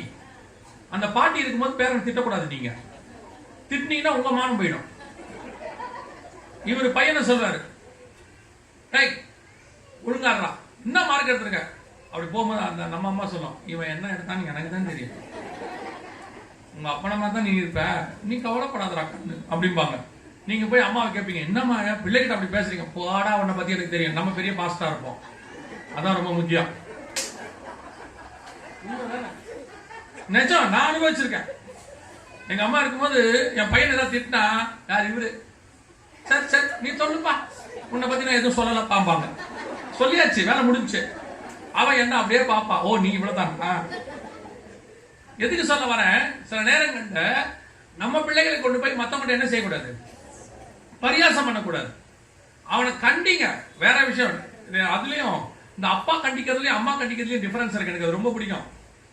பையன் மார்க் எடுக்காட்டி அப்பா என்ன சொல்லி கண்டிப்பாருன்னா, ஏண்டா இவ்வளவு கஷ்டப்பட்டு ஃபீஸ் கட்டுறேன், புக் வாங்கி கொடுத்துருக்கேன், உன்னை நல்லா தானே வச்சிருக்கேன், ஏன்டா படிக்கலன்னு கேட்பாரு. டியூஷனுக்கு அனுப்பினா ஏன் படிக்கல பாரு. அம்மா கேட்கும்போது சூப்பரா இருக்கும். அது ஏண்டா வடிச்சு வடிச்சு கொட்டினேன்னு நல்லா திண்ணிய, சாப்பாட்டுக்கே வழி இல்லாத அந்த பையன் அவ்வளவு மார்க் எடுத்திருக்கிறானே, உனக்கு என்னடான்னு கேக்குறீங்க. உங்களுக்கு இன்னும் புரியல, சாப்பாட்டுக்கும் மார்க்குக்கும் சம்பந்தமே இல்லைன்னு உங்களுக்கு இன்னும் புரியல. இன்னொரு பெரிய விஷயம், நீங்க நல்லா சாப்பாடு போட்டீங்கன்னா படிக்க வராது. ஆமா தானே, வராது. நல்லா சாப்பாடு போட்டா படிக்க வராது. திட்டமாவது கூட உங்களுக்கு லாஜிக்காவே திட்ட மாட்டீங்க. நபர் நல்லா திங்கிற மார்க் வரல, அதனால தான் வரல. காலங்கத்தால சில அம்மா எல்லாம் முட்டை தோசை போட்டு அனுப்புது. போன உடனே அவனுக்கு அல்ஜிப்ரா வெறும் அலர்ஜியா தெரியுது மேக்ஸ்ல. அவன் வந்து வேற சொல்றான், தூக்கம் தூக்கமா வருது, நல்லா தூங்காதவன். எப்படி தூக்கம், அதான் நம்ம போட்ட சாப்பாடு அப்படிதான் இருந்திருக்கு. போயிட்டு அன்னைக்கு ஒரு பிள்ளை சொல்றான் என்கிட்ட, அங்கிள் எனக்கு ஃபர்ஸ்ட் மேக்ஸ்ல நல்லா தூக்கம் வந்துச்சு. அப்புறம் அவங்க போய் கெமிஸ்ட்ரி வந்தாங்க, இன்னும் ஒரு படி மேல போச்சு. அவங்க போய் பிசிக்ஸ் வந்தாங்க, நான் மயங்கி விழுந்துட்டேன். என்னடா சாப்பிட்டு போனா வெஜிடபிள் பிரியாணி மதியானம். இன்னைக்கு நமக்கு திட்டுறது கூட சரியா திட்ட தெரிய மாட்டேங்குது நமக்கு. சரி பையன் மார்க் எடுக்கலையா, கண்டிங்க, வேணானே சொல்லல, ஃபீஸ் கட்டுறோம். இப்ப பையனுக்கு படிக்கிற வேற வேலை இல்ல, அவன் கெப்பாசிட்டின்னு ஒண்ணு இருக்குல்ல, அவ்வளவுதான் அவனுக்கு வரும். அவன் மூளை அதுல அவ்வளவு. ஆனா அவனுக்கே வேற ஒண்ணுல சூப்பரா இருப்பான். அவனை போய் பாருங்க, மியூசிக்ல சூப்பரா வருவான், அல்லது ஸ்போர்ட்ஸ்ல சூப்பரா வருவான். அந்த படிக்கிற பையனுக்கு இதுல வராது. நீங்க எதுல மொத்த பேரும் தெரியுமா, படிப்பு தான் வாழ்க்கை. படிக்காட்டி நடுத்தருல நிப்ப, படிக்காட்டி பிச்சை எடுப்ப, படிச்சவனும் பிச்சை எடுக்கிறான். இப்போ சொல்றேன், நம்முடைய காலங்கள் கர்த்தருடைய கரத்தில் இருக்கு. அவர் புல்லு மேய்து ஆடுகளுக்கு புல்லு போட்டு இருக்கிறவன ராஜாவா மாத்தவும் அவரால் முடியும். ராஜாவா உட்கார்ந்து இருக்கிற நேபுகாத்நேச்சாரை புல்லு மேய்ய வைக்கவும் அவரால் முடியும். நான் என் பையனுக்கு என்னைக்குமே படிப்புக்காக கண்டிக்கவே மாட்டேன். சொல்லுவேன், இப்ப வர வேலை, இப்ப படிக்கிற வேலை தான் இருக்கு, எடுன்னு சொல்லுவேன். அவன் எடுக்கிற மார்க்கை நான் வந்து அக்செப்ட் பண்ணிப்பேன். ஆனா ஒண்ணு மட்டும் சொல்லுவேன், ஃபெயில் மட்டும் ஆயிராத, ஒரு வருஷம் வேஸ்டா போயிடும், பாஸ் ஆயிடு. நான் உன்னை மார்க்கே கேட்க மாட்டேன்னு சொல்லியிருக்கேன். அவன் பாட்டு படிப்பான், மார்க் வரும். அவன் இப்ப என் பையன் வந்து என்ன கேட்கறான், முந்தி மாதிரி இல்ல, இப்ப கொஞ்சம் பரவாயில்ல, உங்களுக்கு எவ்வளவு மார்க் தேவைப்படுதுன்னா என்ன வந்து கேட்டான், உங்களுக்கு எவ்வளவு மார்க் தேவைப்படுதுன்னா. எனக்கு எதுக்குடா மார்க் இல்ல இல்ல, உங்க கூட வர ஆளுங்களை கேட்பாங்கடா, பையன் என்ன மார்க் எடுத்தான்னு நீங்க சொல்லணும்ல, உங்களுக்கு எவ்வளவு தேவைப்படுதுன்னா. எனக்கு அந்த மாதிரிலாம் சரி விடுங்க பாத்துக்கலாம் அப்படின்ட்டு போயிட்டான். ஒரு நாள் கூப்பிட்டு சொன்னேன், டேய் படிக்காம உட்கார்ந்து இருக்கியடா, எக்ஸாம் வேற வரப்போகுது, சீக்கிரம் படிடா அப்படின்னு. இல்ல ஆண்டவர் வரேன்னு சொல்லியிருக்காரு. அவன் சொன்னான், ஒருவேளை எக்ஸாமுக்கு முன்னாடி நீங்க தான் பிரசங்கத்தை சொன்னீங்க, ஒருவேளை ஆண்டவர் நாளைக்கு வந்துட்டாரு, நம்ம படிக்கிறது வேஸ்ட் தானப்பா. நான் சொன்னேன், டேய் ஒருவேளை வரலன்னா என்னடா பண்ணணும், அவிசுவாசமா பேசாதீங்கப்பா. கோலியாத்தின் பட்டயத்தை எடுத்து கோலியாத்தை வெட்டுற மாதிரி நம்ம மெசேஜ் எடுத்து நமக்கிட்டே சொல்லலாம். கவனிங்க, படிக்கிறது நல்லது, நான் இல்லைன்னே சொல்லுங்க. ஒவ்வொரு பிள்ளைகளுக்கும் ஒரு கெப்பாசிட்டி இருக்கும். ஒண்ணுக்கு மேக்ஸ் வரும், ஒண்ணுக்கு சயின்ஸ் வரும், சிலதுக்கு சயின்ஸ் வராது, காமர்ஸ் வரும், சிலதுக்கு எதுவுமே வராது, ஸ்போர்ட்ஸ் வரும். எது வருதோ அதை விடுங்க. ஆனா பிள்ளைகளுக்கு என்ன பண்ணிடாதீங்க, மத்தவங்கிட்ட கம்பேர் பண்ணி இது பாரு அதை வச்சுக்கிட்டே சொல்லுவாங்க. அதுவும் பொம்பளை பிள்ளைங்களை சொன்னீங்கன்னா ரொம்ப கோவம் வரும். கூட படிக்கிற ஃப்ரெண்ட்ஸ் கிட்ட, ஏமா இவன் மட்டும் இப்படி இருக்கா, இதை நீங்க போய் அவங்க அம்மாட்ட தான் கேட்கணும். எந்த பொம்பளை பிள்ளைங்க நம்ம வீட்டுக்கு வரும்போது, ஆன்டி நான் வேணா பெருக்கி கொடுத்துட்டுமாங்களோ, உங்களுக்கு எப்படி இருக்கும் தெரியுமா, நம்ம அப்படித்தானே பண்ணோம். உடனே அந்த அம்மா அந்த பிள்ளை வீட்டுக்கு வரும்போது எவ்வளவு பெருக்கி கொடுக்குறேன்னு சொல்லுது தெரியுமா, நீ இருக்கிய. அந்த அம்மா போய் கேட்கணும், உங்க பொண்ணு எங்க வீட்டுக்கு வரும்போது பெருக்கி எல்லாம் கொடுத்தா அந்த அம்மா ஆச்சரியம், யாரு ஏன் பொண்ணா பெருக்குனானா? என் வீட்டுல தொடப்ப எங்க இருக்குன்னு அவளுக்கு தெரியாதே. நிஜம்தான். நான் சில வீட்டுக்கு போவேன், அந்த பையன் அப்படியே அமைதியா உட்காந்துருப்பான். போனவொடனே பிரைஸ் தி லார்ட் அப்படின்னு உட்காந்துருப்பான். நான் ஆச்சரியமா கேட்பேன், பையன் நல்லா அமைதியா இருக்கு. அவங்க அப்பா ஷாக்காய் பாப்பாரு, யாரு அமைதியா பாஸ்டர் அவன் நடிக்கிறான், நீங்க வந்திருக்கீங்க உட்காந்துருக்கான், நீங்க இல்லாத போது அவன் வேற மாதிரி இருப்பாங்க. சில நேரத்தில் நம்ம பிள்ளைகள் வெளியே போனா வேற மாதிரி இருக்கும், வீட்டுல ஒரு மாதிரி இருக்கும். அதனால எல்லா பிள்ளைகளும் உங்க பிள்ளைகள் என்ன செய்யாதீங்க, கம்பேர் பண்ணாதீங்க. கம்பேர் பண்ணி அது சரியா இருக்கு இது சரியா இருக்கு ஆலோசனை சொல்லுங்க, கடிந்து கொள்ளுங்க. இல்லைன்னு சொல்லல, பரியாசம் பண்ணாதீங்க. சிலதான் கோபத்துல யூஸ் பண்ணக்கூடாத வார்த்தையெல்லாம் யூஸ் பண்றாங்க. இந்த காலத்துல பிள்ளைங்க ரொம்ப சென்சிட்டிவா இருக்கு. இந்த 3 தகப்பன்மார்ல 3 கணவன்கள்ல ஈசாக்க மெயின்டைன் பண்ணுங்க. அவன் வேண்டுதலை நான் சொல்லுவேன், உங்கள் ஜெபம் உங்கள் பிள்ளைகளை மாற்றும். ஞானம் குறைவா இருந்தா கர்த்தரிடத்துல கேளுங்கள், யாவருக்கும் சம்பூர்ணமாய் கொடுக்கிறவர் உங்கள் பிள்ளைக்கும் கொடுக்க வல்லமை உள்ளவராக இருக்கிறார். உங்க பிள்ளைய படிப்படின்னு சொல்லுங்க, கம்பேர் பண்ணாதீங்க, பரியாசம் பண்ணாதீங்க. அதே நேரத்துல கர்த்தரிடத்துல ஜெபம் பண்ணுங்க. கர்த்தர் அபிரதமாய் மாத்த வல்லமை உள்ளவராக இருக்கிறார். எவருக்கும் ஞானத்தை கொடுக்கிறவர் அவர் தான். அல்லேலூயா. குடும்பம் மிக முக்கியமானது, கர்த்தருடையது. முதலாவதாக அதை என்ன செய்ய வேண்டும், பண்படுத்த வேண்டும். இரண்டாவது அதை என்ன செய்ய வேண்டும், காவல் காக்க வேண்டும். மூணாவது பாம்பு உள்ள நுழையாதபடி அதை என்ன செய்யணும், பத்திரமா பார்த்துக்கணும். இந்த 3 காரியங்களுக்குள்ளதான் கணவன் மனைவியினுடைய வாழ்க்கை இருக்கிறது. அல்லேலூயா. நாம் ஜெபிக்க போகிறோம். எந்திரிக்கலாமா நம்ம எல்லோரும் தேவ சமூகத்தில்?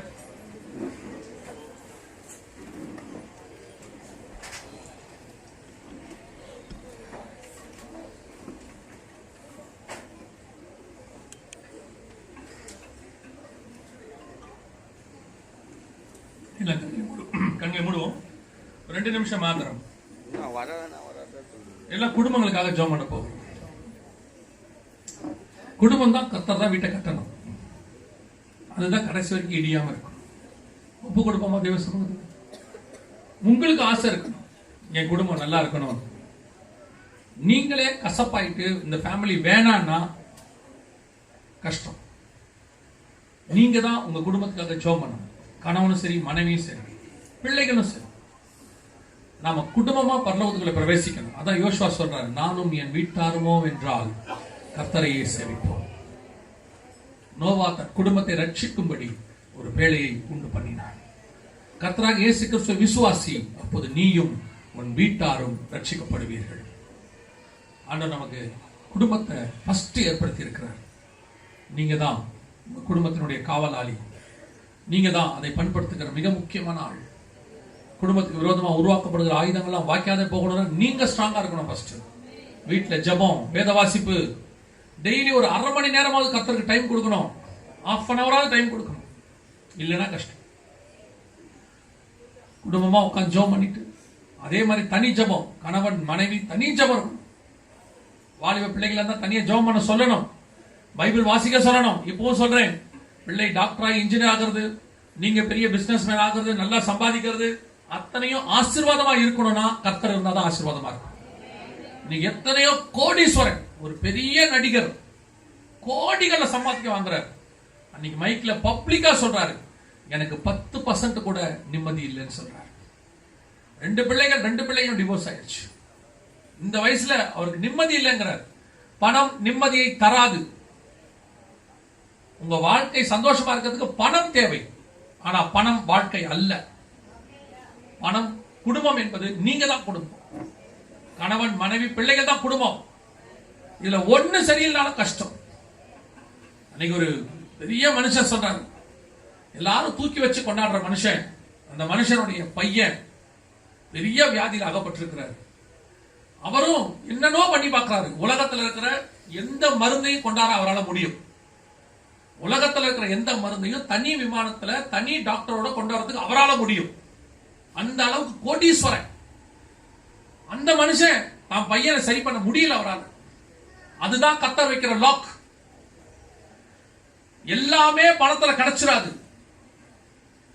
உலகத்தில் உள்ள பொருட்கள் வாங்கறதுக்கு பணம் தேவை. ஆனால் பணம் வாழ்க்கை அல்ல. உங்களுக்கு தெரியணும், நீங்க கணவனும் மனைவியும் பேசும்போது என்ன சொல்றாங்க, கையில படிப்பு இருக்கு, வேலை இருக்கு, மாசம் மாசம் சம்பளம் இருக்கு, சேர்த்து வச்ச சொத்து இருக்கு, என் வாழ்க்கையை நான் பார்த்துப்பேன், எனக்கு நடத்த தெரியும். இப்போ சொல்றேன், உன் வாழ்க்கையை உனக்கு நடத்த தெரியும், ஆனால் உன் வாழ்க்கை நல்லபடியா முடியாது. கர்த்தர் கொடுத்த குடும்பத்தோட இருக்கிறது தான் கௌரவம், அதுதான் ஆசீர்வாதம், அதுதான் பரலோகம். கர்த்தர் அப்படி ஒரு வாய்ப்பை கொடுத்திருக்கிறார். நல்ல சத்தியம் உள்ள சபை, நல்ல சத்தியம் உள்ளதான தேவன், நல்ல சத்தியம் உள்ளதான வேதாகமம் கையில இருக்குது. இதை கொண்டு உங்கள் குடும்பத்தை நடத்தி பரலோகத்துக்கு போயிருங்க. அதான் ரொம்ப இம்பார்ட்டன்ட். ஒப்பு கொடுப்போமா?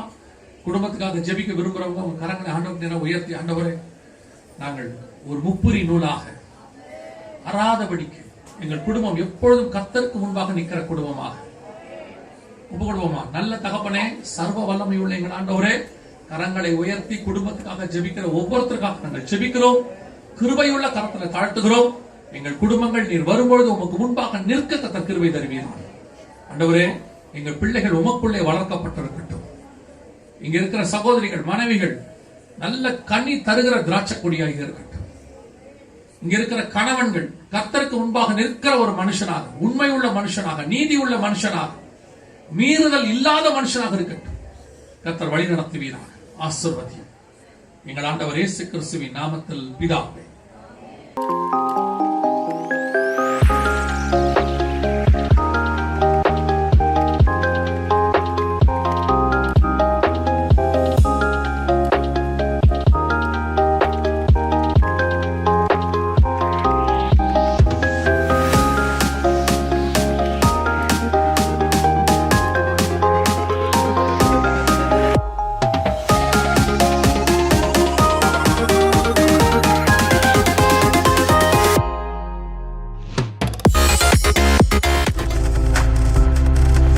நீங்கள் பார்த்துக் கொண்டிருப்பது உங்கள் ஜாய் டிவி. உங்கள் துக்கம் சந்தோஷமாய் மாறும்.